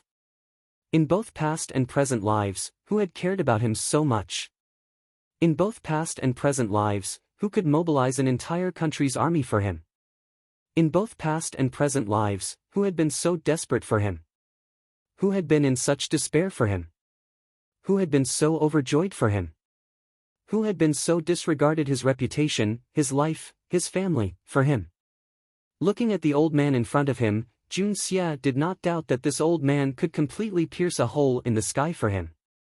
Because, he was his only hope. His only hope. Grandpa. Jun Xie's nose turned sour and these two words blurted out. Ever since he came to this world, this was the first time he was willing to call out this form of address from the bottom of his heart. In both his past and present lives, this was the first time. Yes. This is my grandpa. Not only Jun Moxie's grandpa, but also my grandpa. He is my grandpa, Jun Xie's grandpa. At the side, Jun Wui's crippled body floated down from the horse and sat on the cold ground. Looking at Jun Xie, his eyes were full of gratification and surprise. And satisfaction. In his pair of tiger-like eyes, there were crystal-clear tears, but he secretly turned his head and let them fall. Then, he turned back and smiled gently. This is my family. Should I still resist? No. At this moment, Jun Xie suddenly accepted this body and this family. He accepted this world. Whether it was his mind or his heart. For this old man in front of him, for this family. From now on, I am Jun Xie. I am a member of the Jun family. Tianxiang country, Tianxiang city, Jun family. This is my family. Grandpa Jun was so moved that tears almost flowed down his face. Although his grandson looked like he was on his last breath, he was still alive. Moreover, his injuries did not seem as serious as the rumors said. God bless me. As long as he is not dead. As long as he is not dead, everything is fine. The joy of regaining what he had lost caused the old man's eyes to become moist. His body trembled slightly, on the verge of collapsing. This night had been torturous. Starting from tomorrow, we will update from 9 to 6. Update until further notice. Try not to update in the wee hours or in the middle of the night. Everyone should get a good night's sleep and keep their bodies strong. Chapter 77. In the imperial court the next day, the disputes between the various parties were even more intense than the farmers' market. After the customary greetings to His Majesty, there was a moment of silence, as if waiting for the rain to come. This was not surprising. Before the storm, there would always be a suffocating silence. His Majesty, the Emperor, looked at the dozens of empty seats and the tall pile of memorials to impeach Jun Zhantian. He could not help but feel somewhat startled. Although this was within his expectations, it was still very unexpected. Isn't this too much? Although he had received the news last night and was furious, it was only a few names on a piece of paper. Looking at it now, almost half of the imperial court was empty. This feeling was too direct. For example, let's say a student is in a class with 100 students. At night, when he heard that 30 students had dropped out or transferred schools, he would not feel anything. But the next day, when he was faced with an empty classroom, this ratio was not much different from the current imperial court of Tianxiang. Last night, with the assassination of the princess and Grandpa Jun as the starting point, Tianxiang city was filled with flames of war and murderous intent. More than 10 high-ranking officials of the imperial court were beheaded. Among these people, there were many who claimed to be enemies with the Jun family. Apart from this characteristic, there was another common point. These people had already sided with one of the three princes. However, everyone was well aware of this common point, so they would not say it out loud. Speaking nonsense at this critical juncture was no different from courting death. Among those who were killed last night, there were a total of 12 people who were qualified to stand here. Unbiased, they belonged to the three princes' camps, with 4 people from each faction. Among them, there was an assistant minister from the Ministry of Justice, 2 assistant ministers from the Ministry of Personnel, 1 deacon, 3 officials from the Ministry of Rights, 1 official from the Ministry of Revenue, 3 imperial censors, and 2 grand scholars. And these were only those who could be seen in front of them. How many more could not be seen? The death of all these people at once could be said to be a great shock to the imperial court. It could even be said to be in danger of shaking the foundation of the country. However, all of this was under the operation of a certain expert. Although this expert was currently so angry that his eyes were blue, there were also some ministers who had good eyesight, good memories, and were well informed. They noticed, intentionally or unintentionally, that there seemed to be quite a number of unfamiliar faces in the palace this time. Most of the familiar or even very familiar faces had disappeared, such as the leader of the armed guards, Murong Chenjun. It could be said that he had been promoted 3 times in a day, and the speed at which he rose through the ranks was extremely rare. However, this extremely rare rising star of the Murong clan had now disappeared. It seemed that the blood in the palace was no less than the outside world. Many people began to feel uneasy. What happened last night? Why are there so many people missing today? Who can tell me? His Majesty was an expert in the Politburo.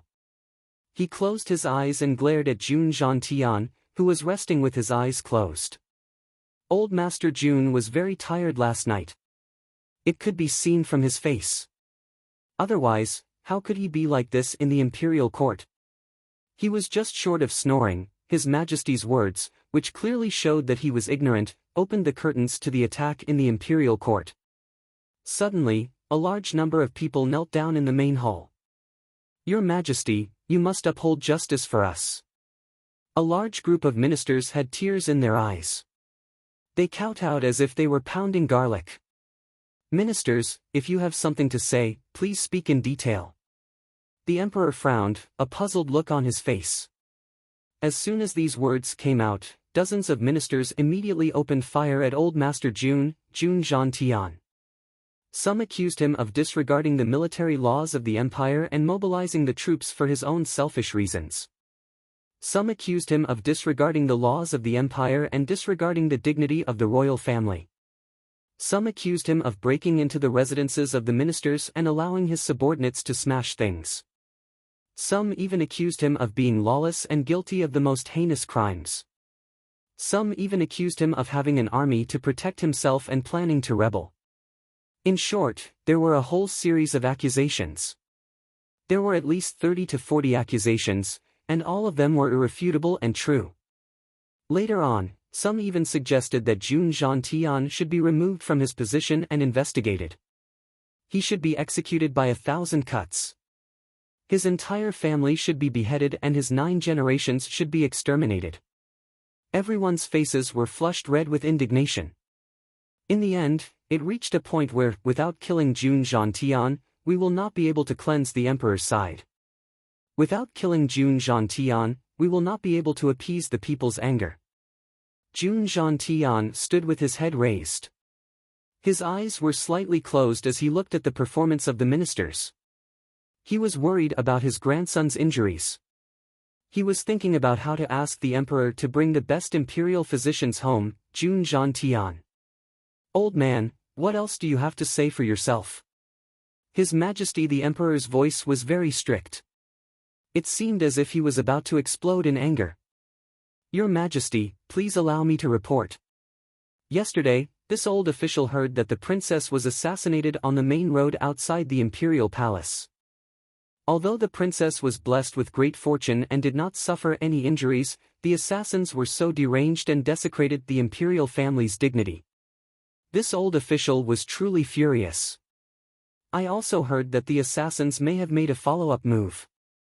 Moreover, they may have targeted the members of the imperial family and the imperial court. This old official was afraid that any delay would result in a disaster. Therefore, I did not have the time to report to your Majesty. This old official has indeed made a rash mistake. Your Majesty, please investigate this matter and punish me. The emperor's mouth twitched. He forcefully endured it. Old man, you've already said it so clearly. How am I supposed to investigate this matter? You make yourself sound so righteous. If I were to punish you, wouldn't I be an incapable emperor? How do you expect me to continue? Continue. His Majesty the Emperor frowned, seemingly displeased. If I don't continue, I really don't know how to continue. Yes. This old official was worried about this matter. Without reporting to your Majesty, I woke up in the middle of the night. I did not even have time to change my attire before rushing to the drill grounds. Although I was able to mobilize the troops quickly, the assassins came prepared. In an instant, the city was thrown into chaos. This old official bravely took the lead and charged forward. Bathed in blood, I fought bravely against the countless assassins. Finally, I managed to contain the disaster and even killed all the assassins. The assassins numbered in the hundreds.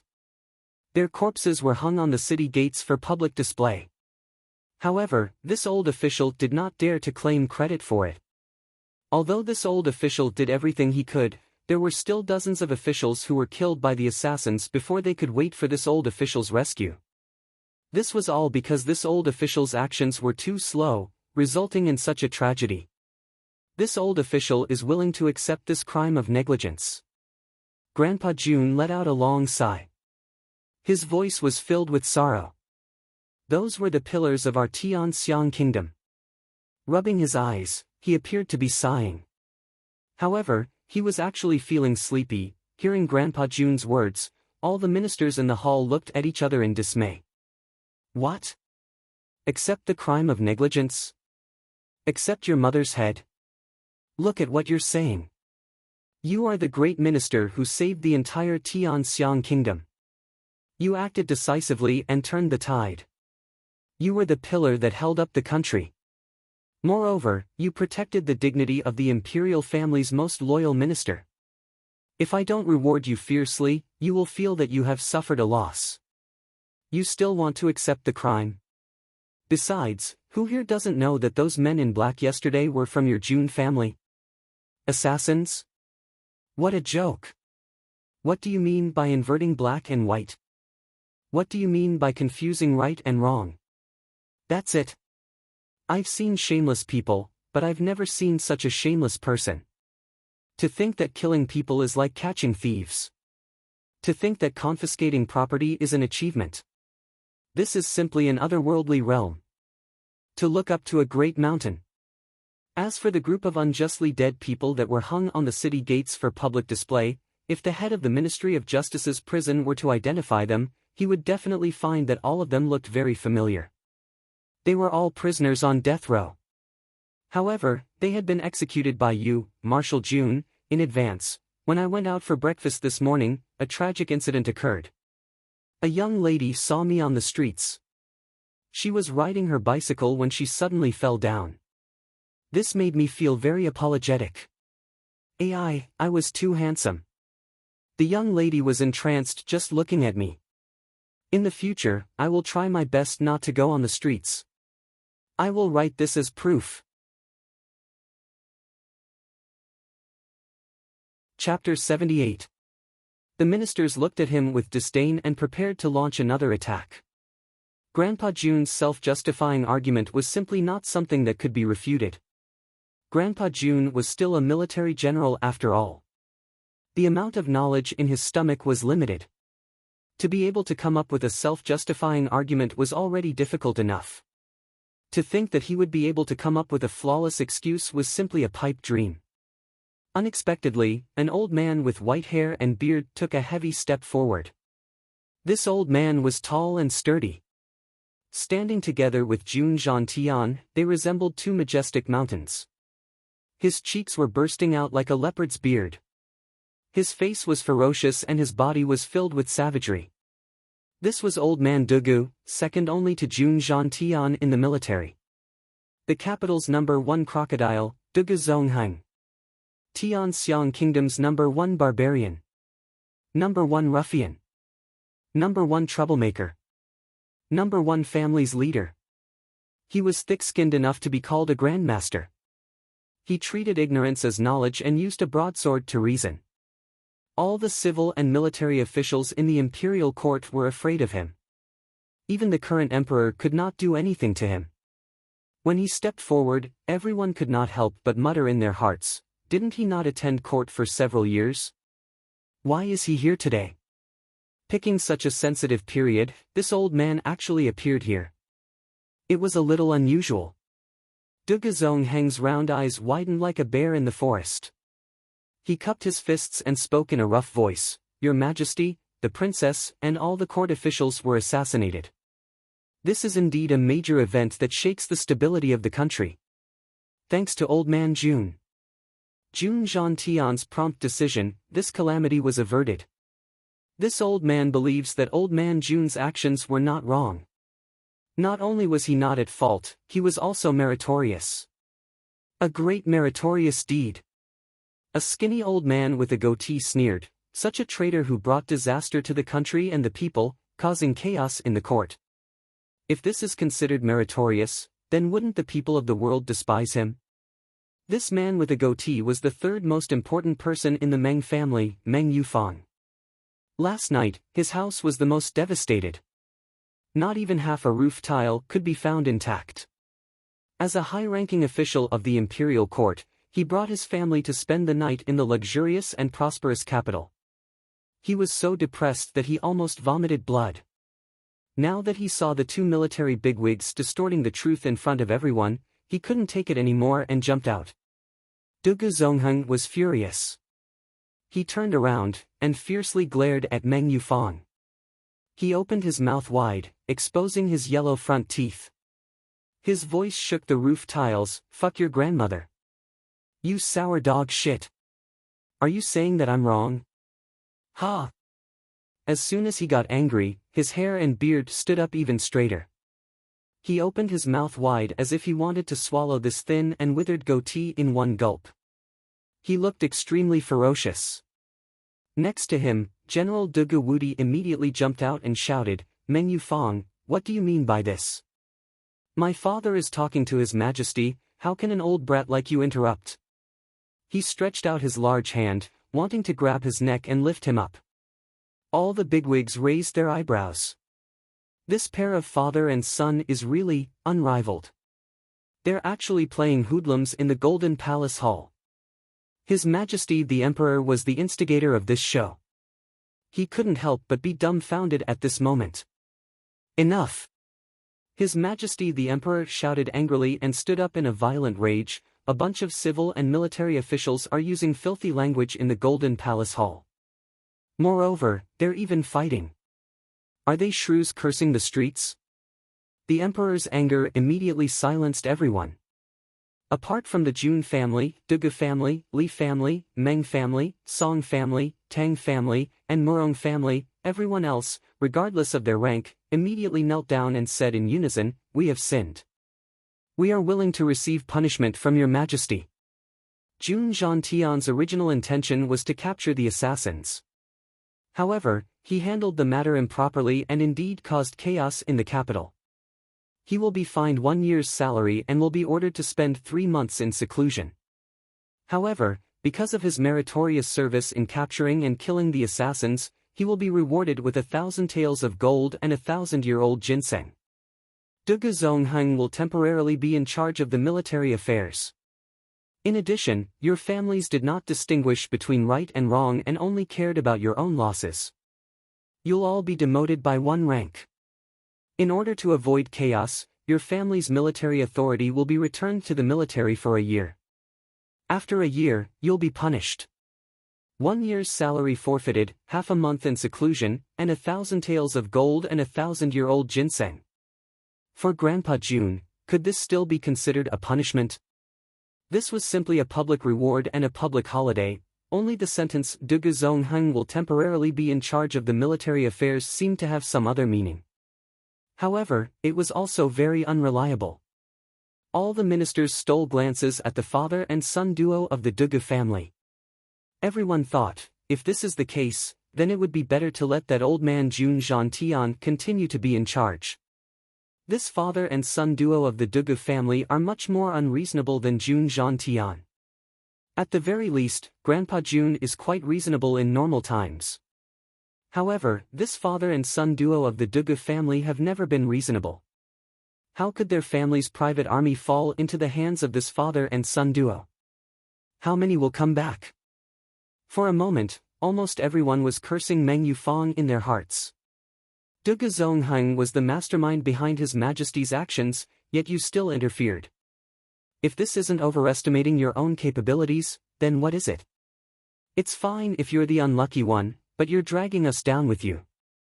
Who the hell are you? Almost everyone had a dazed expression on their faces. Regardless of whether it was an act or not, at least on the surface, everyone looked very real. Standing in the imperial court, if one didn't have a few tricks up their sleeves, it would be very difficult for them to stay in the imperial court for long. Only a dozen or so people still had their heads lowered in anger. Those who felt wronged were truly angry and unwilling. However, these people were immediately remembered by all the big shots. People who can't even understand this little bit of limelight are destined to be useless. When they return, they must teach their own sons and nephews to keep their distance from these people. Otherwise, who knows when they will be dragged into the water. Your Majesty and the others are the pillars of the country. To actually act like this in the Golden Hall. We are very disappointed. Incomparably disappointed. His Majesty the Emperor was very angry, unable to restrain his anger. After a series of announcements, he said in a heavy tone, "This matter is decided. There is no need for anyone to say anything. Court dismissed." The Minister of Rights, Sun Chenghe, hastily shouted, "Your Majesty, please stay." This person was Fatty Tang's father-in-law. All the old people looked at him with disdain. Didn't you see that His Majesty was in a hurry to return to the palace to experience the pleasure he had just experienced? To be able to benefit from both sides, to rule over the world, to play with people, to control them, to suppress all the families in the capital, and to bring peace to the entire capital. What a pleasure it was! Why did you choose to delay His Majesty at this juncture? Have you thought it through? You're really stupid. What else do you want? His Majesty the Emperor was obviously very angry. He was pretending to be angry at first, but once he was delayed, the fake also had the tendency to evolve into the real one. Your Majesty, according to our court's tradition, today is the annual Golden Autumn Festival. So regarding the matter of the Golden Scholar Banquet, should it be? This Minister of Rights was obviously lacking a brain. It was not easy to be stupid. All the officials in the imperial court sighed inwardly. What kind of situation was this? Every family was mourning. Who was in the mood to care about the Golden Scholar Banquet?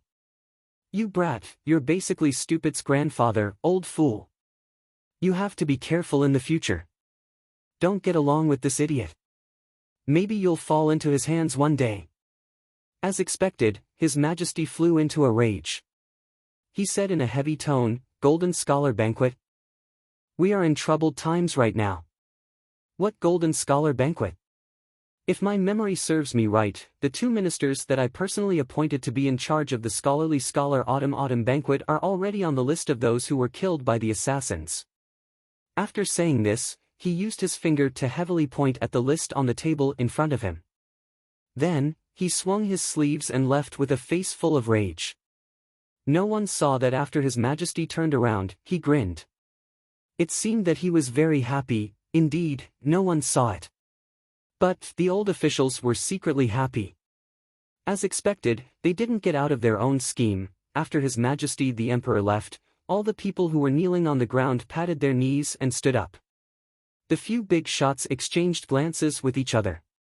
Everyone had a look of, as expected, in their eyes. Li Shang snorted and glanced at Jun Zhantian. He put on a fake smile and said, "Congratulations, Lao Jun. Is your grandson well?" Li Shang had deliberately brought up Jun Zhantian's sad matter. Even if he couldn't topple Jun Zhantian this time, he could still make this old man angry. At the very least, he could make him feel disgusted. However, Jun Zhantian was immediately alerted by Li Shang's words. He didn't have the time to pay attention to Li Shang. Instead, he spread his feet and rushed in the direction that His Majesty had left. Your Majesty, Your Majesty. I need to borrow that Imperial Physician Immortal. It's urgent. All the big shots staggered. It's hard to understand. There's really such a thing. I'm speaking the truth. Why are you all attacking me? Could it be that you're jealous of my good looks? But, this is also pardonable. Wahaha. Being handsome is like this. Chapter 79. Duge Zongheng squinted his eyes in disdain. Look at this old man.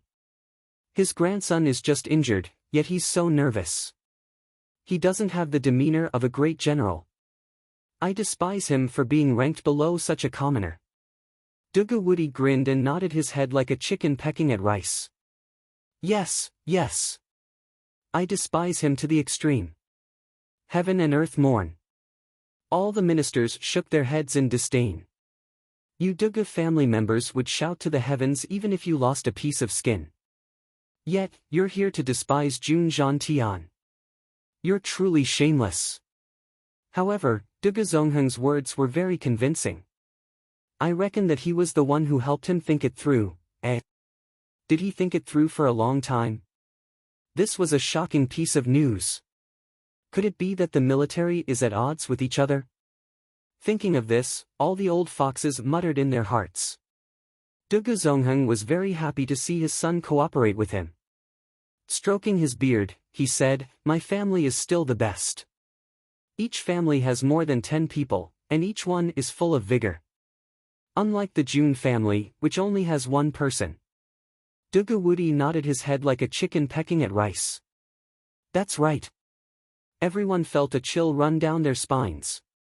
Just one sentence and you've revealed it again. Each family has more than 10 people. Do you think that your wife is a sow? Truly unbearably vulgar. Besides, your 3 sons have nearly 20 wives. You only have 10 grandchildren, and you still have the nerve to brag. Ignoring the father and son who were boasting and praising each other, they shook their heads and walked out to go home. Let's just treat the events of the past 2 days as a wonderful farce.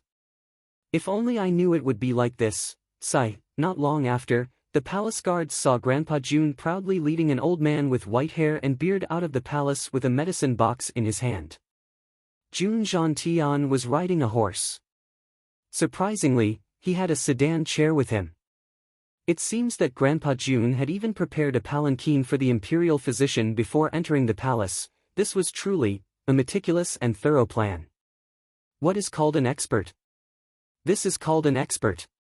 Jun Moxie and Jun Dashao lay on the bed, trying their best to look like they were dying, but in fact, they were already enjoying themselves. The little lowly Kuer carefully served him, scooping spoonful after spoonful of crystal sugar bird's nest porridge, ginseng lotus seed soup, 8 treasure hibiscus soup. In short, it was a very nutritious food that could be eaten. He ate them all with gusto. The only thing that made him unhappy was that the old man had also brought over a lot of 6th-level mystical beast blood. It was said that this was also a rare nutritious food. However, Jun Moxie would pinch his nose and gulp it down every time, or pour it into the bucket beside the bed when he had the time. It tasted terrible. I'm not a barbarian. Is there a need for you to feed me raw blood? How unhygienic is that? Aren't you afraid of having a stomachache? Of course, this was not the only thing that made him feel good. The key was that after this injury, Jun Moxie discovered that the Hongjun Pagoda in his mind was constantly rotating at a high speed. The white fog of spiritual energy coming out from it was becoming denser and denser, scouring the meridians in his body over and over again. Especially the injured areas, they became the focus of attention. In less than a day and a night, the sword wound in his body had already healed up.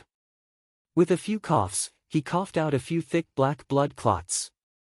The heaviness in his chest had also lessened by a lot.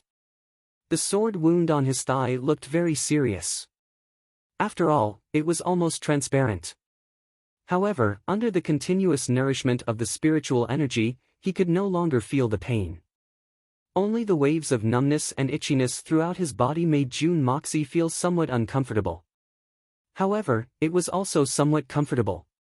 As the saying goes, pain and happiness. Not only that, because of this injury, the Hongjun Pagoda continued to pour out spiritual energy. It seemed as if it would not stop until the scabs on Jun Moxie's body fell off. Of course, Jun Moxie would not let go of such a good opportunity to cultivate. He straightforwardly activated the art of unlocking heaven's fortune and guided the spiritual energy through his meridians. As soon as he activated the art, he immediately discovered something different. The spiritual energy seemed to condense and collide in his meridians. After the blockage caused by the sword wound a few times, it suddenly cleared up. At a speed that was almost visible to the naked eye, he could feel the airflow in his meridians expanding and becoming thicker bit by bit. If it was in the past, the Hongjun Pagoda would have stopped the output of spiritual energy a long time ago. However, this time, it did not have any intention of stopping. Jun Moxie was naturally happy. He simply gave up on the treatment of the sword wound and focused on guiding the spiritual energy to strengthen the airflow in his meridians. Jun Moxie suddenly felt that his behavior was similar to a scam. The other party was helping him to treat his injury out of goodwill, but he was using this opportunity to improve himself. It was like an unscrupulous businessman using the kindness of people to make huge profits. However, I'd rather do this kind of scam a few more times. I've already become addicted to scamming people. It would be a waste not to scam people. Jun Moxie shouted in his heart. He grasped the speed of the scam even more tightly, otherwise, what would he do if the spiritual energy fell back to its original state after his injury was healed? He was already used to such a high quality of spiritual energy. If he were to fall back to his original state, all he could do was cry. Was he supposed to kill himself again in exchange for this kind of cultivation environment? It was a pity that the output of spiritual energy would still more or less heal the injured parts. No matter how slow it was still in the process of recovery. When he felt the sword wound on his thigh giving off a numbing sensation, the speed of the spiritual energy in the Hongjun Pagoda finally slowed down. After maintaining this for a while, it finally slowed down and his sea of consciousness returned to a state of silence. Jun Moxie was startled. He finally woke up. He sighed in his heart. It seems that I haven't enjoyed enough. This kind of cultivation speed is really too fascinating. Under his inner vision, he could see a transparent stream of energy slowly flowing through his meridians. Compared to before he was injured, it had actually doubled in this short period of one night. According to the standards of this world's Xian Qi, it was at least a level 8 Xian Qi cultivation. Moreover, it was very pure. In this world where people below level 9 were ants, even the purest 8th level Xian Qi was not worth mentioning in the forest of silver Xian and gold Xian experts. However, one should not think that Jun Moxie's cultivation speed was slow. It had only been 1.5 months since he came to this world. And in this 1.5 months, his original 3rd level Xian Qi had risen to 8th level. This kind of cultivation speed, even those old geezers of the supreme divine Xian realm would be shocked to the point that their old teeth would fall off. If this world had an anatomical research institute, once they found out about Jun Moxie's cultivation speed, it would be strange if they didn't cut him into 8 pieces for research. Jun Moxie heaved a sigh of relief. He suddenly felt that his injury this time was really fucking worth it. He even pondered if he should cut himself once or twice every once in a while. A guard came in and reported, Young Master Tang is here to see you." Jun Moxie replied with an "Oh." Then, he seemed to have thought of something. He nonchalantly stuffed a cloth bag beside his pillow into the quilt. Then, he said in a weak voice, "Go and invite young Master Tang in." Following a series of heavy footsteps, Fatty Tang panted as he walked into Jun Moxie's room with difficulty. The large bedroom seemed to have suddenly become narrow. "Third young master, you scared me to death."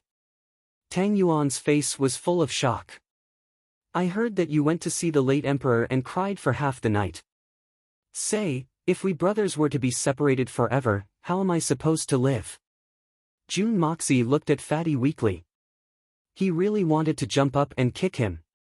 But now that he had to pretend to be seriously injured, he had to let him off for a while. But the look in his eyes was so obvious that he wanted to devour someone. "I've changed. I don't say that I'm handsome anymore, even though I'm really handsome." But in one day and one night, the video was played 300 or 400 times. Isn't this too exaggerated? Chapter 80. Jun Moxie looked at Fatty weakly. He really wanted to jump up and give him a kick. However, he had to pretend to be seriously injured, so he could only spare him for now. However, his gaze was so blatant that he wanted to devour someone. "Fortunately, brother, you didn't die. Otherwise, I would be too lonely in the future. Without you, I really don't know what to do." Fatty Tang wiped his sweat and took the cup of tea from Ku Er's hand. He took a sip, and then turned his head and shouted, "Come on. Hurry up and bring in the gift from the Tang family for Jun Sunshao." Jun Mo Xia looked at the door with interest. He really didn't know that this dear friend actually needed to carry his gift. What kind of gift is it? Two men carried two big boxes and came in, huffing and puffing. Suddenly, Jun Moxie's bedroom was completely occupied by Tang Yuan and the two big boxes. Even Ku Er had no place to hide. She had to curl up her legs and squat on the chair. Tang Yuan waved them out. He smiled and opened the wooden boxes mysteriously as if he was presenting a treasure. He sneakily peeked at Jun Moxie and then moved away. Jun Moxie almost fainted when he saw what was inside. There were boxes after boxes, bottles after bottles, packets after packets. The packaging was exquisite and the smell of medicine assailed his nostrils. One look and one could tell that it was expensive. Jun Moxie was very suspicious. Did this fatty search all the medicine shops in the city? If an ordinary person was injured, these medicines would be very useful and practical. Some of them might not even be bought with money. However, the problem was, Jun Moxie was different from others. He didn't need these things at all. To Jun Moxie, these things were equivalent to a huge pile of rubbish. At the very least, it was of little value. After groaning, Jun Moxie said weakly, "Fatty, it must have been hard on you. The medicine you've brought is enough for me to live until I'm 100 years old even if I get injured 7 or 8 times a day. You're not here to visit me, you're here to curse me to get injured a few more times." Tang Yuan slammed the wooden chest shut and proudly said, "Third young master, what do you think of my methods? All the medicines in the Tianxiang city, even if they are of the saint grade, are all in this box." Then, he mysteriously moved closer to Jun Mo Xie's ear and whispered, "Third young master, I've spent a lot of effort to get my hands on the bottom layer.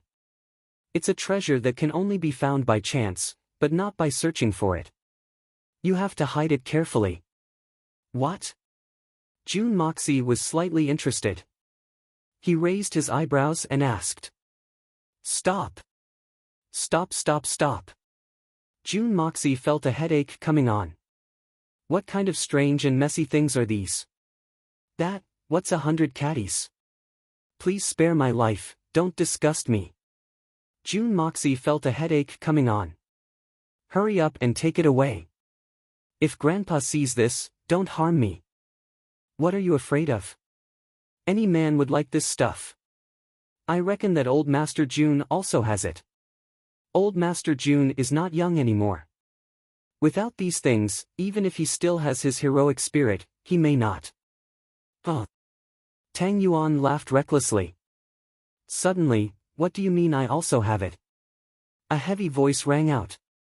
Jun Zhantian strode to the door and looked at Tang Yuan with a puzzled expression. Then, he looked at the crowded bedroom. What's going on? What did you say just now? Why is my luck so bad? Tang Yuan was dumbstruck. Large beads of sweat started to form on his forehead. His eyeballs started to spin around, and his fat body started to soak in a pool of sweat. If the old man had heard what he had said just now, what is this pile of things? Grandpa Jun was somewhat angry. It's a mess. Hurry up and clear it away. Tang Yuan hurriedly stood up and nodded his head like a chicken pecking rice. Yes, I will clear it away immediately. It's just some ordinary medicinal ingredients, nothing special. The moment he spoke, Grandpa Jun immediately reacted. Fatty, what did you say just now? I also have it. Tang Yuan's facial features squeezed together in a split second. His complexion turned from white to red, and then from red to green. His chubby cheeks couldn't stop trembling, and his two thighs also showed signs of cramping. Fatty was saying that you still have the heroic spirit of His Majesty. He also said that you also have the heroic spirit of His Majesty. However, he felt that it was a taboo and did not dare to say it again. Jun Moxie quickly tried to smooth things over. Looking at Fatty's pitiful appearance, if Grandpa Jun were to say another word, he would probably be paralyzed with fear. What is so taboo about that? Is it worth being scared to this extent? This old man still has the heroic spirit of His Majesty. This is the truth. Grandpa Jun looked at Tang Yuan with disdain and lectured him. In the future, if you have nothing to do, don't always drag our Mo Xia to those shady places. He has learned bad things from you in the past. Ah! Tang Yuan was stunned. Grandpa, how can you invert right and wrong? It was clearly me who had learned bad things from your grandson, Grandpa Jun snorted. In the old man's heart, his grandson was naturally good and well-behaved. The reason why he was so disappointing in the past was mainly because he had learned bad things from his bad friends. With a wave of his hand, a few guards came in and carried the 2 boxes out. Tang Yuan became anxious. What about the second box? Jun Moxie was also sweating profusely. Could it be that the second box was even worse than the first? That would really be the death of me. Grandpa Jun waved his hand and ordered all the boxes to be sent to Jun Moxie's small warehouse. Cool air also followed. Only then did the 2 of them heave a sigh of relief and exhaled at the same time. A white-haired, white-bearded, white-robed old man walked in. He had a kind countenance and a face full of calmness. Tang Yuan was shocked. He stood up respectfully and greeted. Mr. Fong. This Mr. Fong was the head of the imperial physicians, Fong Huisheng. In Tianxiang City, he had a resounding nickname, Fong Busi. This meant that no matter how serious one's injuries were, as long as imperial physician Fong extended his hand, one would definitely not die. Even though this was an exaggeration, Fong Huisheng's medical skills were unquestionable. Even if Hua Tua and Bien Ke were to come back to life, they would not be able to do much. In the past, Tang Yuan had suffered a serious illness. All the doctors in the capital were helpless. At the critical moment, it was this Fong Huisheng who saved his life. Thus, Tang Yuan was very grateful to Fong Huisheng. After all, he was his benefactor. Fong Huisheng nodded his head and smiled kindly. Without saying anything, he sat by the bed and placed his hand on Jun Moxie's wrist. At the same time, he carefully observed Jun Moxie's complexion. He opened his eyelids and even let Jun Moxie stick out his tongue to take a look. At this moment, a thought suddenly appeared in Jun Moxie's mind. His internal energy controlled the flow of energy in his body. His meridians moved a few times and his pulse became abnormal. This was a mysterious force that did not belong to this world. Of course, no one would be able to see through it. Fong Huisheng's expression gradually turned solemn. He had originally thought that Jun Zhantian was making a mountain out of a molehill when he asked His Majesty for help. But now that he had taken Jun Zhantian's pulse, he suddenly discovered that the condition of this young man's body was unexpectedly terrible. Sweat, I won't say anything else. Everyone, continue reading. Chapter 81. Jun Zhantian noticed the change in his expression and could not help but feel apprehensive. He asked, "Old Fong, how is it?" Fong Huisheng looked at Jun Moxie pitifully and shook his head. Sighing, he said, "His life is not in danger. However, the other aspects are very bad." Very bad? Grandpa Jun was shocked. How bad? His meridians are stagnant and showing signs of drying up. His internal organs are damaged. This. He sighed and raised his head. Did third young master go through intense physical training? Furthermore, did it exceed the limits of his body? Jun Zhantian felt that something was wrong. Yes, there were 7 days before yesterday. That's it. That's right, Fong Huisheng retracted his hand and furrowed his brows. There is a limit to a person's strength. Third young master's body was originally weak and deficient. He relied solely on his strong willpower to endure the intense training that his body could not handle. How could his veins and meridians withstand it? He had already sustained internal injuries. If that was all he needed to do was stop the training and recuperate properly. Then, there would be a chance for him to recover. However, at this point in time, his chest and abdomen were struck by an assassin's sword and 2 kicks, causing his internal organs to be injured. Furthermore, his internal organs were damaged by the sword's aura, causing the accumulated internal injuries to be triggered.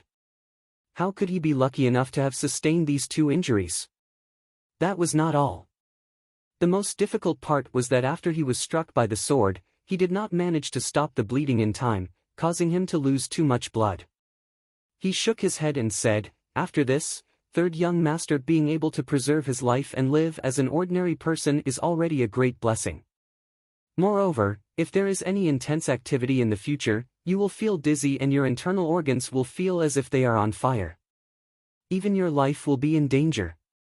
Jun Zhantian was stunned and his expression changed. "It's that serious? Does the divine doctor have any means of recuperating? Is there no hope of a full recovery?" Fang Huisheng sighed and said, "As the saying goes, there is a limit to one's strength. Even though I am hailed as a divine doctor, I don't really have the ability to connect with the gods. With the current situation, even if the gods were to reincarnate, I'm afraid they would be powerless. Old Master Jun, you wish for your son to become a dragon. Everyone shares the same sentiments. Although it is an earnest matter, you should still act according to your capabilities." As he spoke, he picked up the brush and wrote a prescription, saying, "Follow this prescription, cut it 3 times a day, and nurse it carefully. You might be able to recover a little, but as for the cultivation of Xian Qi, I believe there is no hope for it in this lifetime." Grandpa Jun was dumbstruck. Even Tang Yuan was dumbfounded. However, who would dare to doubt the words that came out of the mouth of this medical magnate?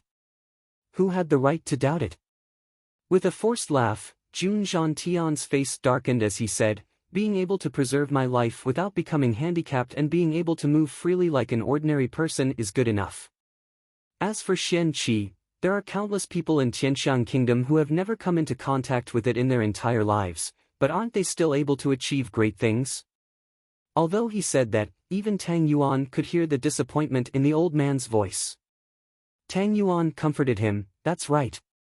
Just like our current imperial tutor Li, isn't he just a weak scholar? Isn't he still able to move unhindered in the imperial court, second only to 1 and above tens of thousands?" Fatty Tang's words were originally meant to be a compliment, but he did not expect Grandpa Jun to become enraged when he heard it, thinking that Fatty was scolding him in a roundabout way. One must know that Imperial tutor Li Xian Qi was personally crippled by Jun Zhantian, which led to an unresolvable enmity between the 2 families, an enmity that could never be resolved. Scram! Grandpa Jun roared. Fatty Tang was frightened by Grandpa Tang's words, and his whole body trembled. He was so scared that he pissed his pants and ran away. He didn't know how he had offended Grandpa Tang. He was obviously following Grandpa Tang's words. Fang Huisheng sighed, packed up his medicine box and took his leave. Grandpa Jun arranged for a few guards to send him back, but he himself sat by his grandson's bedside without moving. This action caused Fang Huisheng to curse in his heart. What a huge difference in treatment between coming and going. Turning around, he found that Jun Moxie was still laughing. Grandpa Jun sighed and said angrily, "What are you laughing at, kid? This old man spent so much effort to get Thousandly Shadowless to follow you and protect you, but you did it. You thought you were smart, and used all sorts of methods to get rid of him, but in the end, you ended up like this. Look at you, what should I say to you?" Sigh. Grandpa Jun shook his head and sighed, feeling that he had used up all the sighs he could have in this lifetime. "Grandpa, please be at ease." Jun Moxie looked at the deep concern on Jun Zhantian's face and felt his heart warm. He could not bear to hide it from him anymore, and said, "Just now, Mr. Fang's diagnosis was a result of me tampering with it. Actually, my body is not as serious as he said." After saying that, he chuckled and activated his Xian Qi. The sickly look on his face was instantly swept away, and he became radiant. Jun Zhantian's expression shook, and a burst of extreme ecstasy surged onto his face. But then, before the ecstasy could spread, it was covered with a layer of doubt and a little bit of understanding. "I want to hear your reasoning. Anything, even your thoughts." Jun Zhantian's eyes became very sharp, and he looked at Jun Moxie, as if trying to figure out what this grandson of his was thinking. At the same time, Jun Zhantian turned his head and shouted, "From now on, within a radius of 300 feet from this room, I will not allow anyone with ears to exist. Anyone who disobeys will be killed without mercy." A reply was heard from outside, followed by a continuous schwa-schwa sound. In just a moment, the outside seemed to have become completely silent, and not a single sound could be heard. Hiding it from the imperial physician meant that he was lying to the emperor. Therefore, Jun Zhantian was very careful. Jun Moxie, who was lying down, suddenly sat up. He was still wearing his pajamas. He tightened the belt around his waist and got off the bed. Then, he sat down on the armchair opposite his grandfather, Jun Zhantian. This action made Grandpa Jun pleasantly surprised. It seemed that his grandson's body was indeed fine.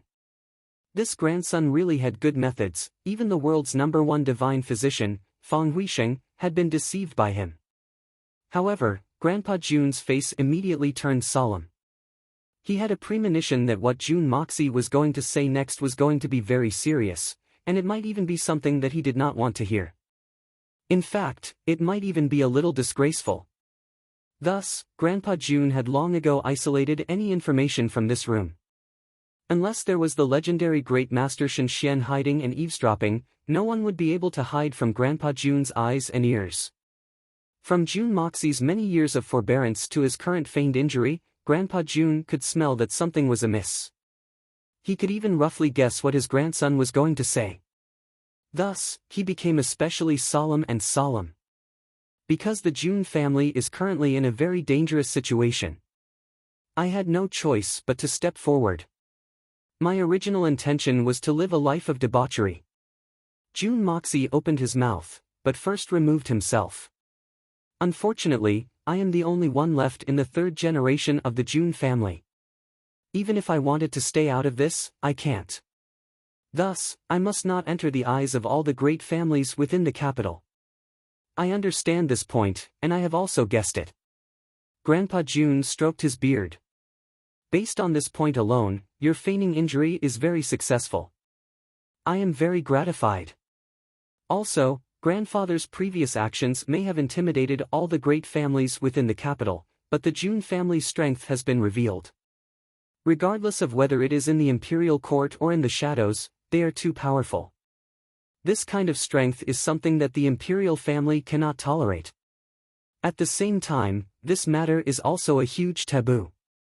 However, first, it coincidentally catered to His Majesty's intentions. Pushing the boat with the current, it allowed His Majesty to complete the reshuffle of power within the capital. Second, His Majesty took into account grandfather's past friendship and countless contributions. Third, grandfather is already very old. Third uncle is seriously injured and crippled. This grandson is a good-for-nothing debauchee. Thus, His Majesty's suspicions were averted. However, this kind of thing can only happen once. This time, I barely managed to get away with it. Next time might not be the same. Even now, if His Majesty were to find out that this grandson's debauchery was just a facade of serious injuries, his suspicions would increase. When that time comes, I fear that the Jun family would immediately face a calamity. This is the biggest reason why I pretended to be injured.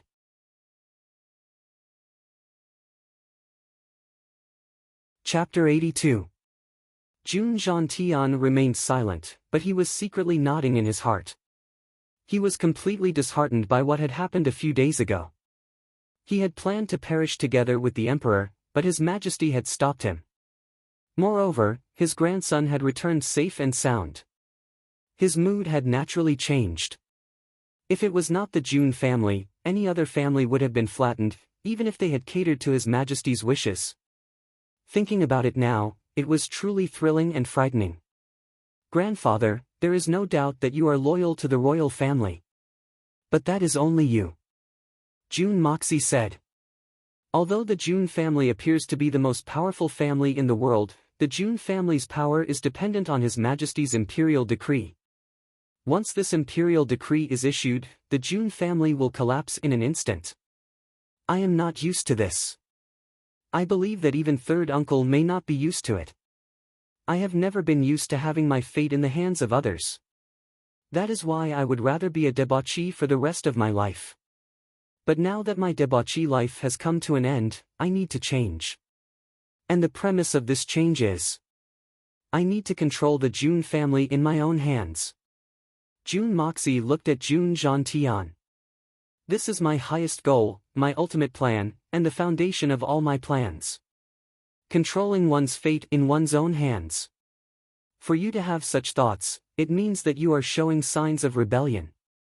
Grandpa Jun's body trembled as he looked at him sternly. Grandfather, you have misunderstood. In my opinion, those who want to be emperors and those who have already become emperors are fools. Especially those who are determined to become emperors. They are the fools among fools. Jun Moxie snorted. Even if you have the power to overturn the world, even if you have 3,000 beauties, it is all meaningless to me. I have no interest at all. You! Grandpa Jun was so angry that his chest heaved up and down. His white beard was blown into a mess. For the loyal Grandpa Jun, these words had undoubtedly insulted his most loyal subject. If the one who spoke was not Jun Moxie, he would have died 17 or 18 times over. Grandfather, a straightforward person does not resort to insinuations. Let me make it clear today. His Majesty would never allow the Jun family to possess such great strength and outstanding descendants. That was a great threat to the throne. Father, second uncle, and my two brothers' deaths, I will investigate it clearly sooner or later. If there are any mysteries behind it, I might have to seek justice. Jun Moxie said calmly. Alright, since I've admitted that I'm Jun Moxie, I naturally have to do something for this family. And this matter is probably the Jun family's biggest worry. Grandpa Jun sighed dejectedly. After pondering for a long time, he stood up, turned around and said, when the former emperor established the Tianxiang kingdom, he intentionally moved several of the great families of the kingdom to Tianxiang city, bestowing them with high positions. This method has two advantages. First, all the great families are gathered together, making it easier to control. Second, all the great families keep each other in check, making it easier to maintain a balance of power. Only in this way can the imperial family gain control of the situation. At present, in Tianxiang City, with the exception of the Yi family, the Jun family, Li family, Dugu family, Murong family, and the Tang family each occupy their own territory. In recent years, the Meng family and the Song family have also been added. But in the end, they're nothing more than clowns, and they can't be compared to the great clans mentioned earlier. The military is led by the Jun family and the Dugu family. Although the Murong family wants to meddle in the military, as long as Dugu Zongheng and I are around, they will never be able to interfere. On the surface, the Li and Meng families are our biggest rivals. They are constantly thinking of ways to bring each other down. Moreover, these two families are related by marriage. Among the younger generation of the Li family, there is a talented Li Yuan. Naturally, they are a bigger threat. The Song family has always kept a low profile, so we can ignore them for now. The Jun family and the Dugu family are rivals in the military. Usually, we have small squabbles. That old bastard Dugu Zongheng is not convinced by me. But this is not the main point. The main point is that although our two families keep each other in check, we are both loyal to the imperial family. So, we will never really have a falling out. You have to keep this in mind. This is also the reason why the Jun family can stand tall in the imperial court. Among the great families, the Murong family is the most ambitious. You must be wary of them, but you don't have to be deliberate. These great families all have their own schemes. Once the time comes for a real purge, everything will be revealed. Everything will be revealed on the surface, but before that happens, no matter what happens, we will all live in harmony with each other. This is the unspoken principle of the Zhu clan. So, now is the time when you youngsters are stirring up trouble. Everyone is watching you youngsters make trouble. Even if the trouble is a bit outrageous, everyone will just laugh it off. But at the same time, everyone is paying attention to you youngsters. They want to see which of the youngsters is the most threatening. Grandpa is very pleased that you are able to see this clearly. Grandpa June avoided June Moxie's topic of investigating the deaths of the 2 generations of the June family. Instead, he began to analyze the situation within the capital. 3 years ago, His Majesty had intended to appoint a crown prince. But after a series of tests, he had no choice but to give up on this idea. He allowed the 3 princes to fight amongst themselves while he hid behind the scenes and watched as his 3 sons made trouble. His Majesty had always believed that all 3 of his sons were wolves.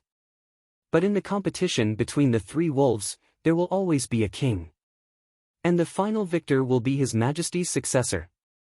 June Moxie sneered, but did not say anything.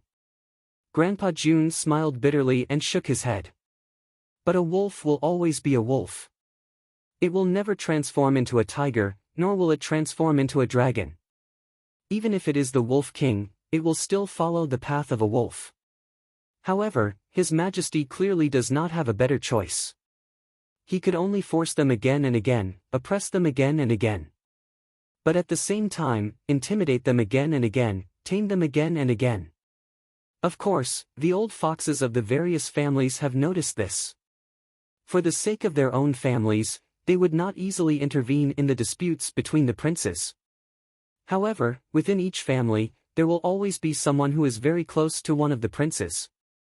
Imperceptibly, a balance has been maintained. At present, the 3 princes are not involved at all. The first is my June family, the second is the Dugu family, and the third is the Li family. Grandpa June spoke in a seemingly inexplicable manner, completely unrelated to what June Moxie had said. It seemed as though he was talking to himself, but at the same time, it also seemed as though he was talking to June Moxie. After saying that, he finally came to a conclusion. So, as long as you know what you intend to do and don't go overboard, I will cooperate and do whatever I want. After saying that, Grandpa June stood up tiredly and said, "Right now, I have no choice but to recognize my old age. I can only watch from the side. Your 3rd uncle's body, crippled. The June family can only depend on your actions.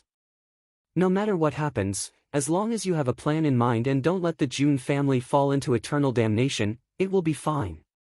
June Moxie's eyes lit up. He had keenly grasped the meaning of Grandpa June's last sentence. Do whatever I want.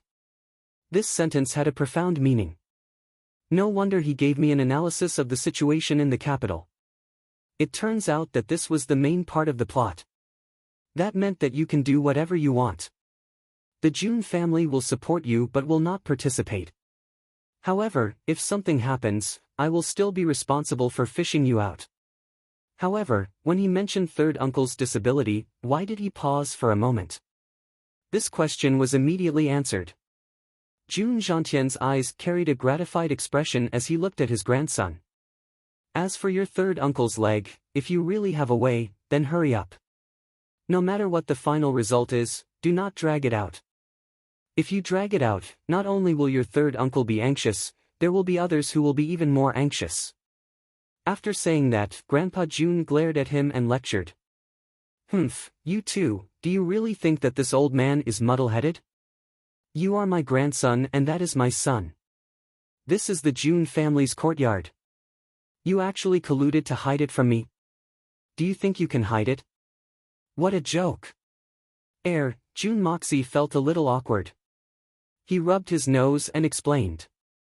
I just don't want you to be disappointed if it fails. I never held any hope for this matter. Grandpa June's eyes widened. His words dealt a heavy blow to June Moxie. June Moxie lowered his head with a dark expression. If you really manage to cure it, do you think that this old man will be so stupid as to announce it to the world? Am I afraid that the world will not know? Then get people to set their sights on you and your father, and set up one plot after another to frame you? If you hide anything from me again, this old man will spank both your butts. I will make it so that you will not be able to leave the house for the rest of your lives. Jun Mo Xia was flabbergasted and speechless. Forcefully pushed. My brothers and sisters, it will be on the shelves at the beginning of the month. Is everyone ready?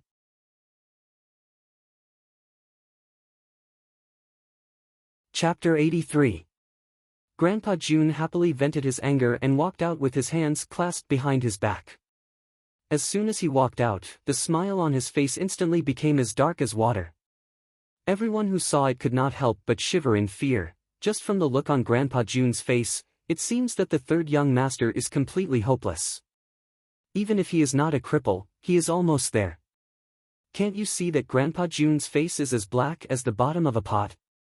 Tang Yuan returned home and reported to old Master Tang what had happened. Grandpa Jun sighed endlessly. He did not expect that the only descendant of the Jun family, a family of generals, could only turn to the path of a civil official. It is really sad and lamentable. As for the matter of Grandpa Jun's sudden anger, Tang Yuan hemmed and hawed. Sure enough, old Master Tang was also furious. Idiot!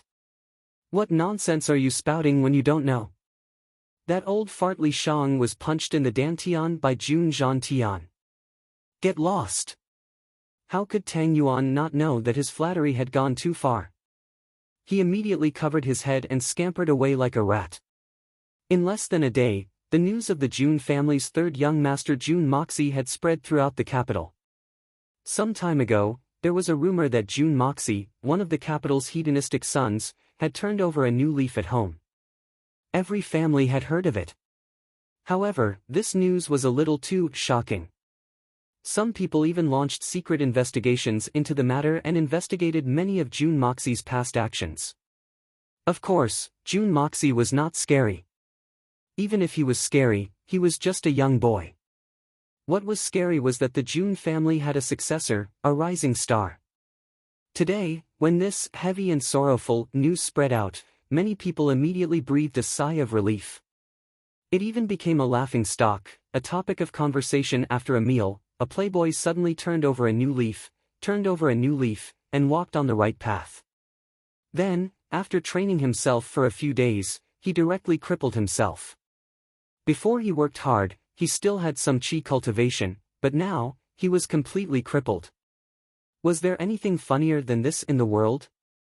As for the authenticity of this news, no one doubted it anymore.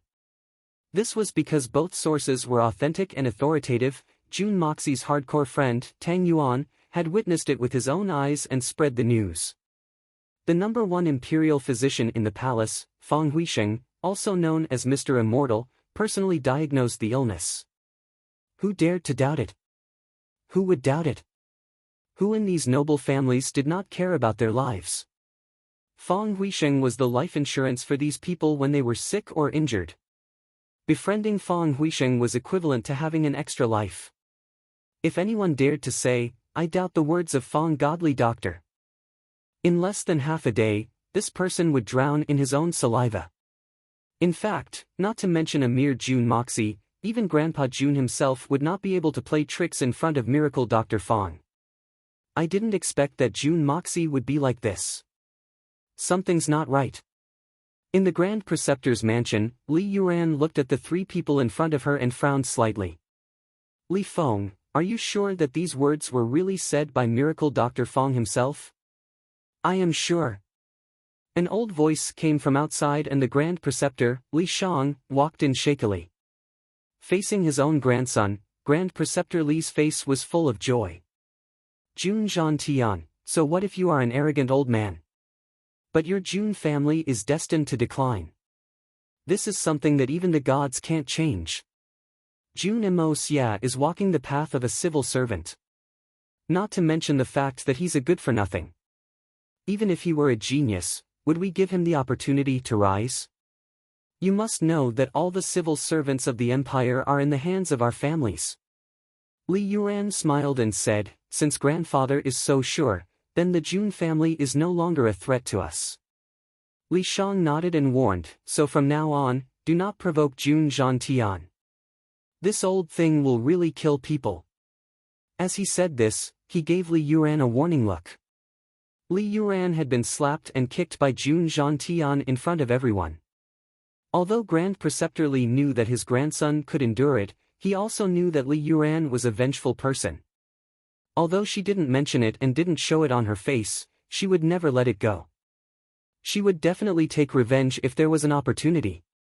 And now, Li Shang's intention was to persuade Li Yuran to give up on this idea of revenge. After all, the current Jun Zhantian was a half-mad old lion that no one could afford to provoke in the entire empire. Especially now that His Majesty was protecting him, he couldn't afford to offend him at all costs. Furthermore, Jun Zhantian had revealed the Jun family's hidden strength in a fit of rage last night. It was truly shocking. In the face of such strength, no matter which family it was, if they were to rashly clash head-on, they would be badly injured. Jun Zhantian could even exterminate some of the weaker clans in a single night. That was not a difficult thing to do. Li Yuran narrowed his eyes and said with a smile, "Don't worry, grandfather. I won't do such an unwise thing. But it's Jun Moxie. It's not a big deal to play with him once in a while, right? A person who has just lost his Xian Qi cultivation will definitely indulge in wine and women. As for the matters between the younger generation, grandfather and Jun Zhantian won't care too much."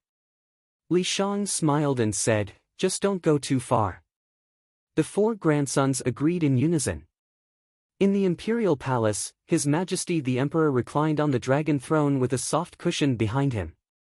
His eyes were slightly narrowed and his expression was calm. Feng Huisheng stood respectfully in front of him, his brows lowered. "Then, Jun Moxie really can't, His Majesty the Emperor asked after a long time. "Yes. According to this old official's diagnosis, there is no falsehood in this matter," Feng Huisheng said with certainty. He habitually stroked his beard and said, "Jun Moxie has always been naughty and mischievous. He is used to committing outrages. If he can behave himself, it would be a blessing for the people of the capital." "A blessing for the people?" He. His Majesty the Emperor laughed and closed his eyes. "This old official will take his leave." Feng Huisheng bowed and left. After he left, His Majesty the Emperor's lips curled into an undetectable smile. It was a smile of comfort and relief. At this moment, Grandpa Jun had taken a 3-month-long vacation. In the eyes of outsiders, this old man's temperament seemed to have changed greatly. After this incident, he seemed to have become disheartened. This series of actions made people feel that it was unimaginable. His Majesty the Emperor had even specially sent someone to express his condolences. For example, Grandpa Jun walked out of the door and suddenly became furious. He shouted, "Where did all these trees come from? Chop them all down. The weather is getting colder and I can't even see the sun. What kind of shameful statement is this?" Thus, with a single order, everything within a radius of 5 to 6 miles around the Jun residence became barren. A stretch of smooth yellow soil. In addition, Grandpa Jun looked at the walls and became furious. The walls are so short. Wouldn't it be easy for thieves to come and go as they please? Increase the height of this old man. As a result, the wall, which was originally 6 feet tall, doubled in height overnight. Furthermore, it was unknown where the idea came from, but the old master ordered for the top of the wall to be filled with thorns that were 5 feet tall. It was so dense that even a bird might not have the guts to perch on top of it. Another possibility was that Jun Zhantian seemed to be finding his good-for-nothing grandson more and more displeasing to the eye. Or perhaps he had become addicted to building buildings. So, Jun Zhantian had actually built 2 small courtyards in his own courtyard. Jun Imo Xia was trapped inside. As for the 2 neighboring courtyards, the left belonged to Jun Wui and the right belonged to Guan Qing Han. The area of these 2 courtyards was not small at all. In fact, they occupied almost half of the Jun residence. The other half was occupied by Grandpa Jun alone. From time to time, the sound of things being smashed could be heard. All the servants of the Jun residence kept quiet out of fear. They didn't even dare to speak loudly as they walked, forcefully pushed. "Brothers, help me push the evil monarch up." "Thank you."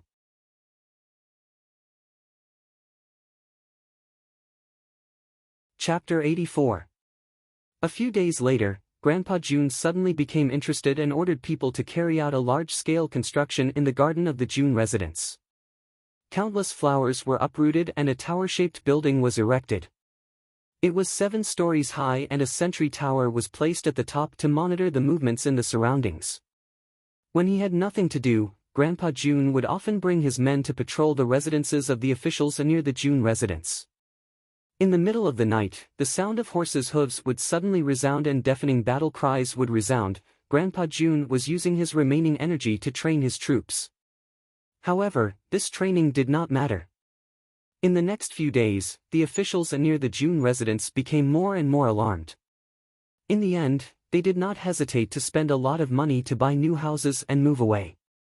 Then, without waiting for anyone to move in, Grandpa June gave the order and all the mansions were razed to the ground.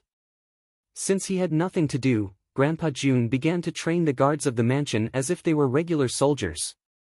Then, the June family's external procurement staff revealed that when Grandpa June had nothing to do, he would often drink to drown his sorrows and get drunk. Everyone understood this point, no matter who it was, to suddenly fall into despair when they saw hope, they would not be able to bear it.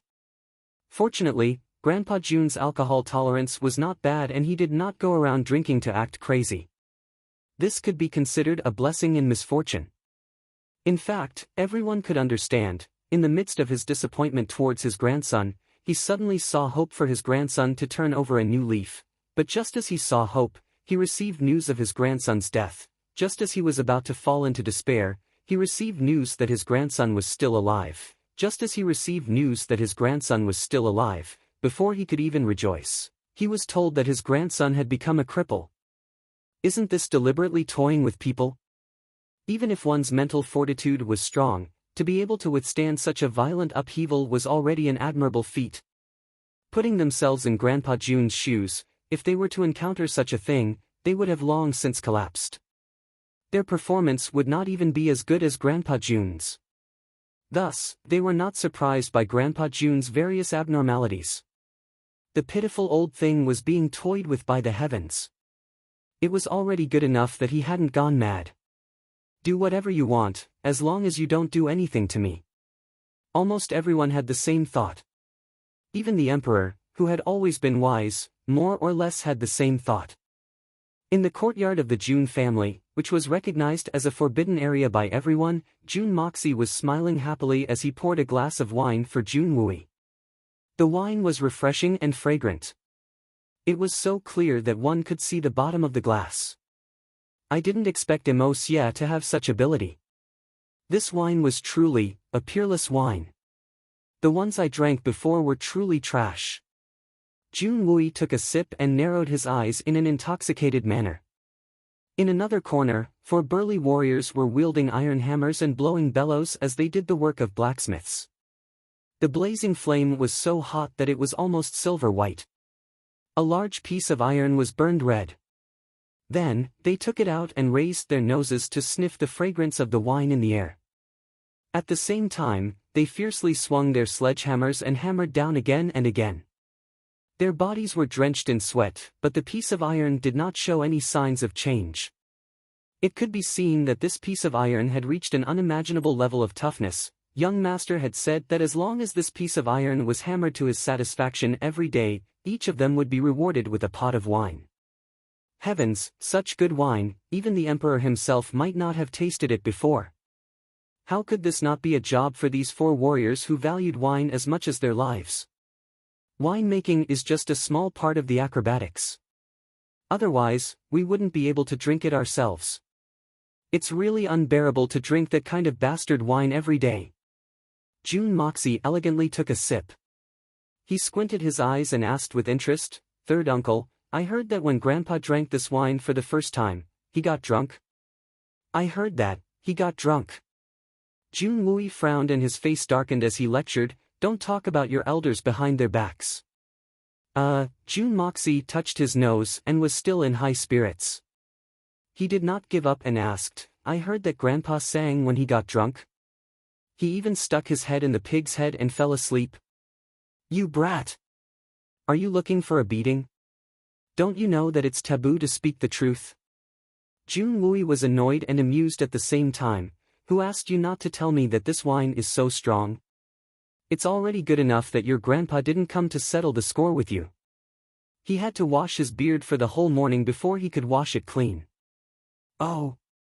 Jun Moxie gave a meaningful oh and smirked. Grandpa doesn't seem to be a good drinker. Let's not talk about this anymore. Jun Wui felt a little uncomfortable and was not interested in discussing Grandpa Jun. You, on the other hand, shouldn't you be preparing? Jun Moxie's face suddenly turned bitter. He raised his glass and drank it in one gulp, letting out a long sigh. A few days ago, Grandpa Jun suddenly had a whimsical idea. Because Jun Moxie's Xian Qi cultivation was not high, Grandpa Jun was unable to find a sparring partner for him. He was also worried that the secret would leak out. A few days ago, he suddenly had an idea and invited Guan Qinghan to spar with Jun Moxie. This was the beginning of Jun Moxie's journey to hell. In fact, this was Grandpa Jun's deliberate prank on his precious grandson. Who asked this guy to hide it from him for so many years?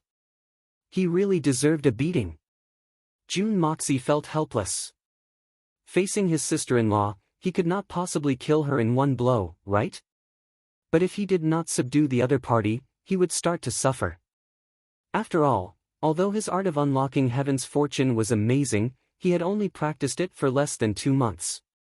How could he be a match for Guan Qinghan, who had been cultivating Xian Qi since childhood? Guan Qinghan's family had a long history and she was now on the verge of breaking through to silver-level Xian Qi. Jun Mo Xie's eyes and face didn't have the same lustful look as before. This made Guan Qinghan raise her guard. But she also didn't feel so uncomfortable. Moreover, there was another reason. Jun Moxie's newly brewed wine was brewed with fruits. It was sweet and especially delicious. Aside from the slightly strong after-effect, it was simply a heavenly wine that could not be tasted outside. Guan Qinghan liked it the moment she drank it. That was why Guan Qinghan was reluctant. Now that the wind and rain had arrived, the change was very fast. She came to beat up her brother-in-law to vent her anger, and then she could get 2 pots of good wine as a reward. Such a beneficial thing to the body and mind. Moreover, Grandpa Jun had ordered her to abuse him as she pleased. Doing it 8 or 10 times a day was not too much. If she did not do it, it would be intolerable. AI. Jun Moxie sighed. He suddenly remembered something and asked, "Third uncle, how is the medicine you ordered people to collect? It has been so long, it should be about time, right?" Jun Wui sighed and said, "Gut-splitting flour, macaroni and severing root are all here, and the quantity is not small. But there is no news of the blazing heart meridian. As for the 9-leaf grass, this herb is relatively rare. Few people use it, so it is not easy to find. A few days ago, I heard that the Golden Fragrance Trading Company had found 3 of them and they were transporting them to the capital. I hurriedly sent people to buy them, but I did not expect that when I arrived, they had already been bought." Someone bought it? Jun Moxie suddenly became vigilant. He straightened his back and said, "If it is not a serious injury caused by blocked meridians, it will not be used. How could it be bought at such a critical juncture? Could it be that the news was leaked and someone is targeting our Jun family?" Second chapter updated in advance. It was really last night that I was stuck on the plot. I had to write all night to figure it out. I am so sleepy that I will not wait for 9 o'clock. I am going to sleep. I will leave the rest to my brothers and sisters. Third chapter in the afternoon.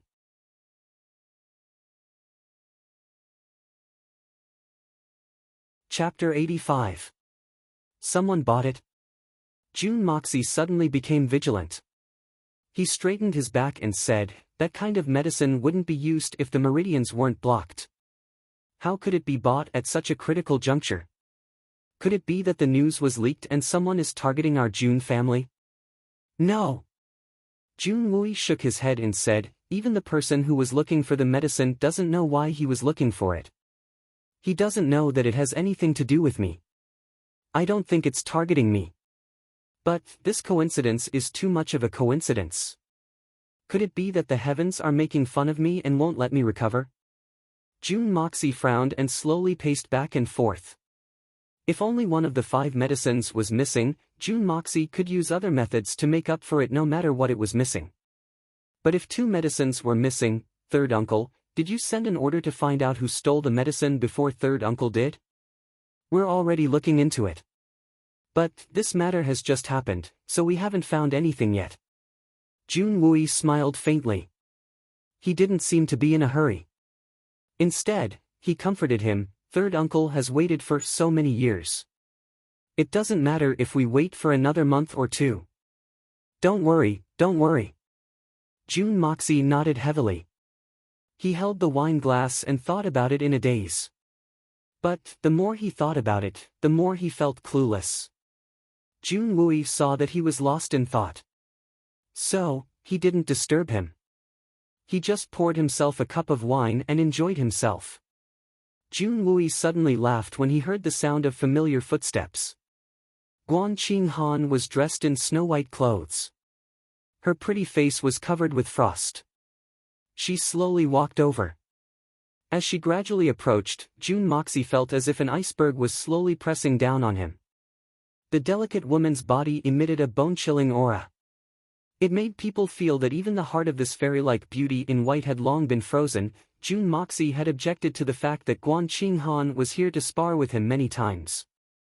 He believed that with his fighting skills, the only thing he lacked was strength. In this world, if he claimed to be the second best at killing, no one would dare to claim to be the first. However, Grandpa Jun didn't know about this secret, and he couldn't let him know about it either. So, Grandpa Jun firmly rejected Jun Moxie's protest. Especially after witnessing Guan Qinghan's abuse on the first day, Grandpa Jun only said one sentence and left. That sentence was, "I am very satisfied, continue to beat me up." It was Jun Wui's first time seeing it, so of course he had to open his eyes wide to see clearly.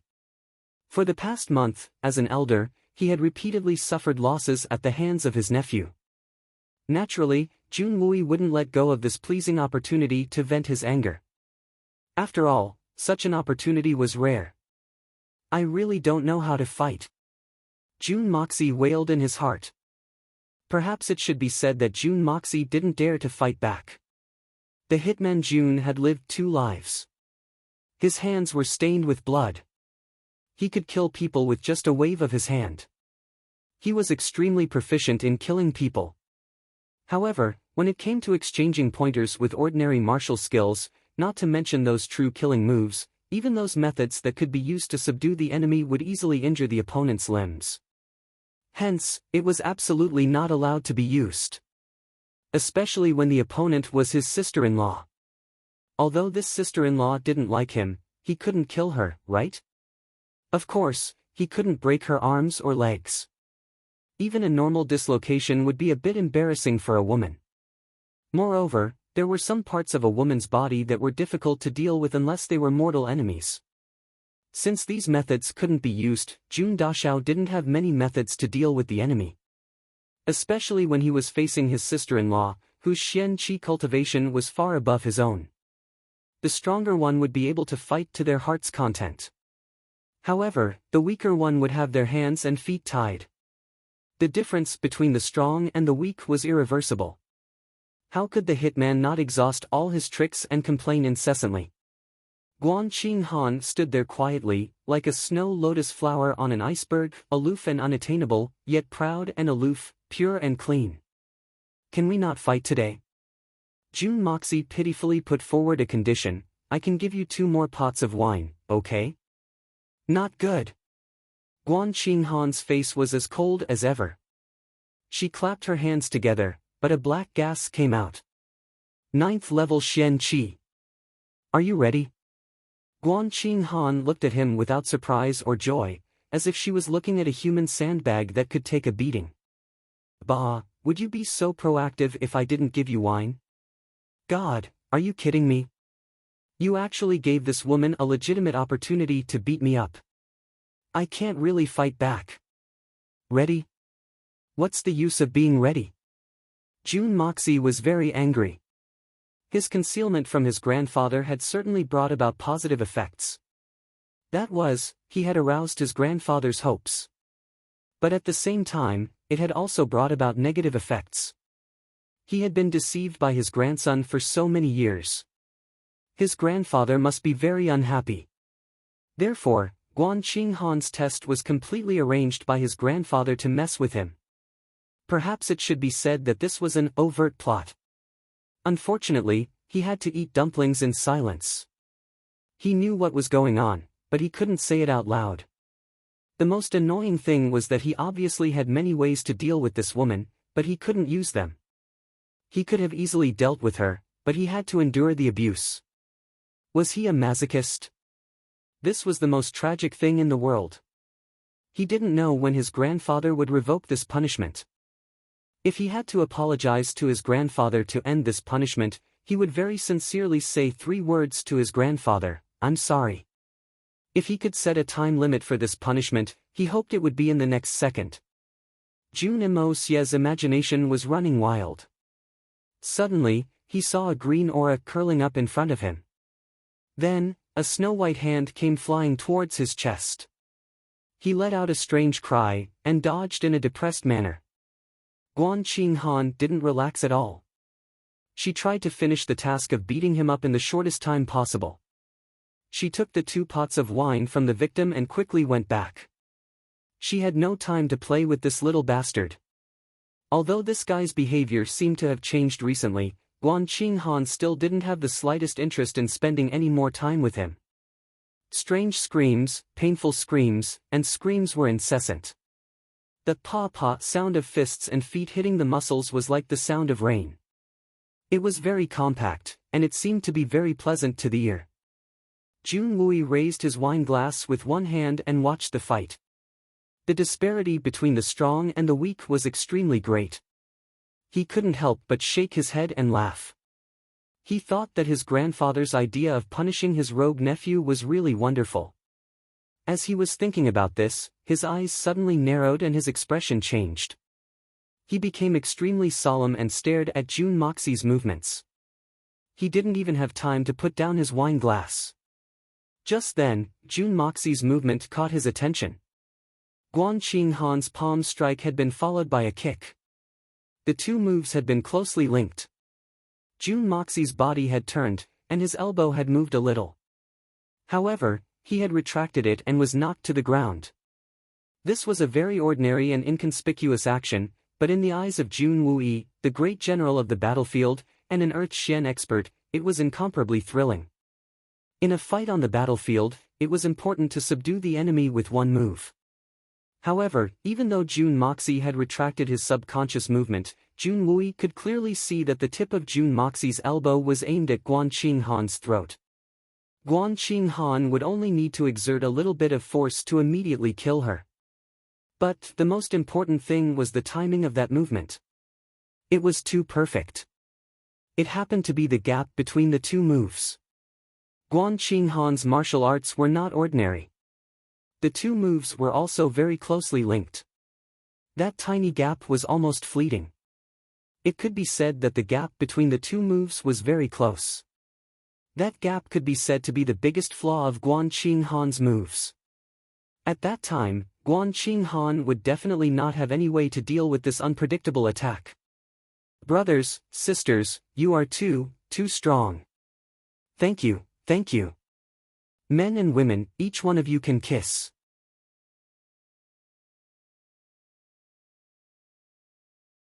Chapter 86. Based on the difference in mystical qi between Jun Moxie and Guan Qinghan, even if Guan Qinghan was hit by Jun Moxie in other parts of her body, he might not be able to cause any damage. However, the throat was one of the most vital and vulnerable parts of the human body, and the elbow was the strongest part of the human body. Using the sharpest part of the elbow to overcome the weakest part of the strong, he could defeat the strong with the weak. A one-hit kill. That was a decisive blow that could turn the tables. That was why Jun Wui was so shocked. Was Mo Xia really so brilliant? Or maybe it was just a coincidence? Jun Wui was doubtful, and he continued to watch the fight. Although Jun Moxie was being beaten, in Jun Wui's eyes, Jun Moxie only needed to use strength in every move, and every time, he would kill Guan Qinghan before she could hit Jun Moxie. Even, more than once in a move. Jun Wui was silent. He observed carefully. This move, Jun Moxie dodged at the right time. The middle finger of his raised fist had an obvious protrusion. If it was hit in a straight line, it would hit the back of Guan Qinghan's head. This was the most vulnerable part of the human body.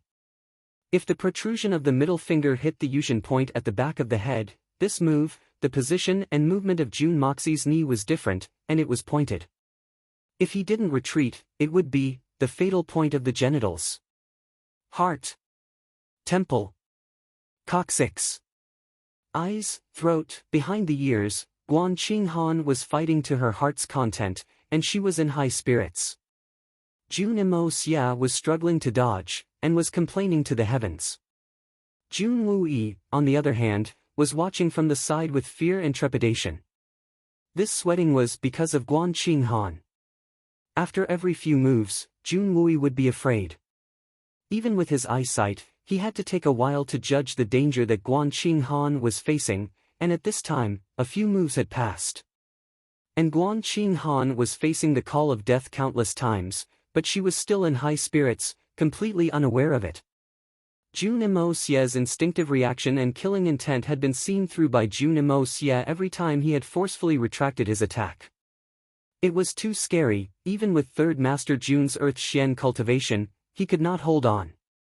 Too scary. As the saying goes, the onlooker sees clearly. The onlooker was not only clear, but also scared to death. In fact, he did not dare to rashly interrupt this subtle game of death. He was afraid that his words would disturb Jun Imo Xia. If that happened, Guan Qinghan would be killed in an instant if he didn't stop in time. Jun Moxie's movements were sharp and straightforward, and even Jun Wui would not be able to stop it in time. Finally, Jun Moxie was knocked to the ground 10 times, and Guan Qinghan felt that she had successfully completed her task. So, she did not say a word, and apologized to Jun Wui. Then, she picked up the 2 pots of wine, and walked away victoriously without looking back. From the beginning to the end, she was neither happy nor angry, and her face was as cold as ever.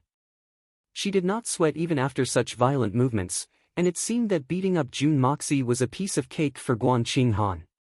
After all, it was a high-level Xian beating a low-level mediocre person. Jun Wui stared blankly at Guan Qinghan's departure, and his heart was incomparably shocked.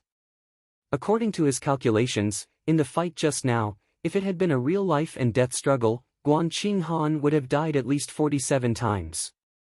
And every time, Jun Moxie would be able to escape unscathed. This was a frightening number. One must know that Jun Moxie's Xian Qi was only at the 4th level, and Guan Qinghan's Xian Qi was already at the 9th level, and was about to break through to the silver level. Could it be that the legend of a low-level Xian being unable to defeat a high-level Xian would be broken by this nephew of his? No, this was already a fact. And the most frightening thing was that Jun Imo Xia's actions were clearly subconscious and instinctive reactions. But every time he was about to attack, he would forcefully retract it. What did this mean? What did this mean? Jun Wui's entire body was drenched in cold sweat. This meant that Jun Moxie was already very familiar with killing, and when he made these movements, it was completely unconscious. He didn't even need to think or consider, and when he was attacked, he could naturally find the enemy's weakness and deliver a fatal blow. Killing was already an instinct. This was the only way such a situation could occur. How many people did he have to kill to hone such instinctive reactions? Even with Jun Wui's composure, he didn't dare to continue thinking about it. He was used to seeing valiant generals in the army, used to seeing people risking their lives on the battlefield, and even more used to bloody killings. He had experienced countless assassinations by cold-blooded killers, and even personally trained many killers. He had fought more than 100 battles in his life, and killed countless people, but he had never seen such a terrifying person. Monster. It was fine if he didn't make a move, but once he made a move, he killed. Killing had completely integrated into his instincts, and had become the first reflex reaction. And this terrifying, cruel, and demon-like monster was actually his own nephew. The nephew who was recognized as trash by the entire imperial capital. Jun Moxie. Jun Wui groaned and covered his eyes. What am I seeing? I must be dreaming. If this is a nightmare, then let me wake up quickly. Nightmare? If Emo Xia possessed such strength, how could it be a nightmare? Or perhaps, it was just a dream. At this moment, Jun Wui suddenly recalled the words Jun Moxie had said when he was begging Grandpa Jun to retract his order. Grandpa, I don't know how to fight. Really, I really don't know how to fight. The famous debauchee of the capital doesn't know how to fight? When he heard those words, Grandpa Jun's first reaction was to give Jun Moxie a ruthless kick on his buttocks. Then, he pointed at the door and roared, "Get out!" When Jun Wui heard those words, he nearly laughed out loud. For a long time, he couldn't help but laugh when he thought of those words. It was too funny. Not knowing how to fight could be understood as not knowing how to fight, but it could also be understood as, and now, he finally understood the true meaning of those words. Jun Moxie really did not know how to fight, he only knew how to kill. This extremely pure killing technique had already melted into his blood, melted into his soul, and melted into every bone, every inch of muscle, and every nerve in his body. If a soldier on the battlefield possessed such a technique, even if he was surrounded by millions of soldiers, as long as he still had the strength, he would not fall. As for his enemies, they would be turned into corpses in a row. If an assassin in an assassin organization possessed such a technique, he would be able to succeed in every endeavor. He would be able to create a legend in the Xian continent. No matter who had that kind of technique, they could transform into the Grim Reaper that could steal lives. At such a level, killing had already become a habit, a kind of instinct, or a kind of pinnacle art, or even a supreme achievement. Just like a master craftsman who had mastered the art of painting, with a casual stroke of his brush, he would be able to create a masterpiece. Just like a master of music, with a casual flick of his hand, he would be able to create heavenly music. That was the dream of every soldier and assassin, but no one had ever reached the pinnacle of killing. But, Jun Moxie, how could his nephew do it? How could it be Jun Moxie? A huge question appeared in Jun Wui's mind. Where did he learn it from? How did he master it? Most importantly, what did he use to cultivate it? Jun Wui felt that this nephew of his was becoming more and more unfathomable. Although his current cultivation level was only at the 4th level, but from his earlier performance, Jun Wui felt that he had to look up to him.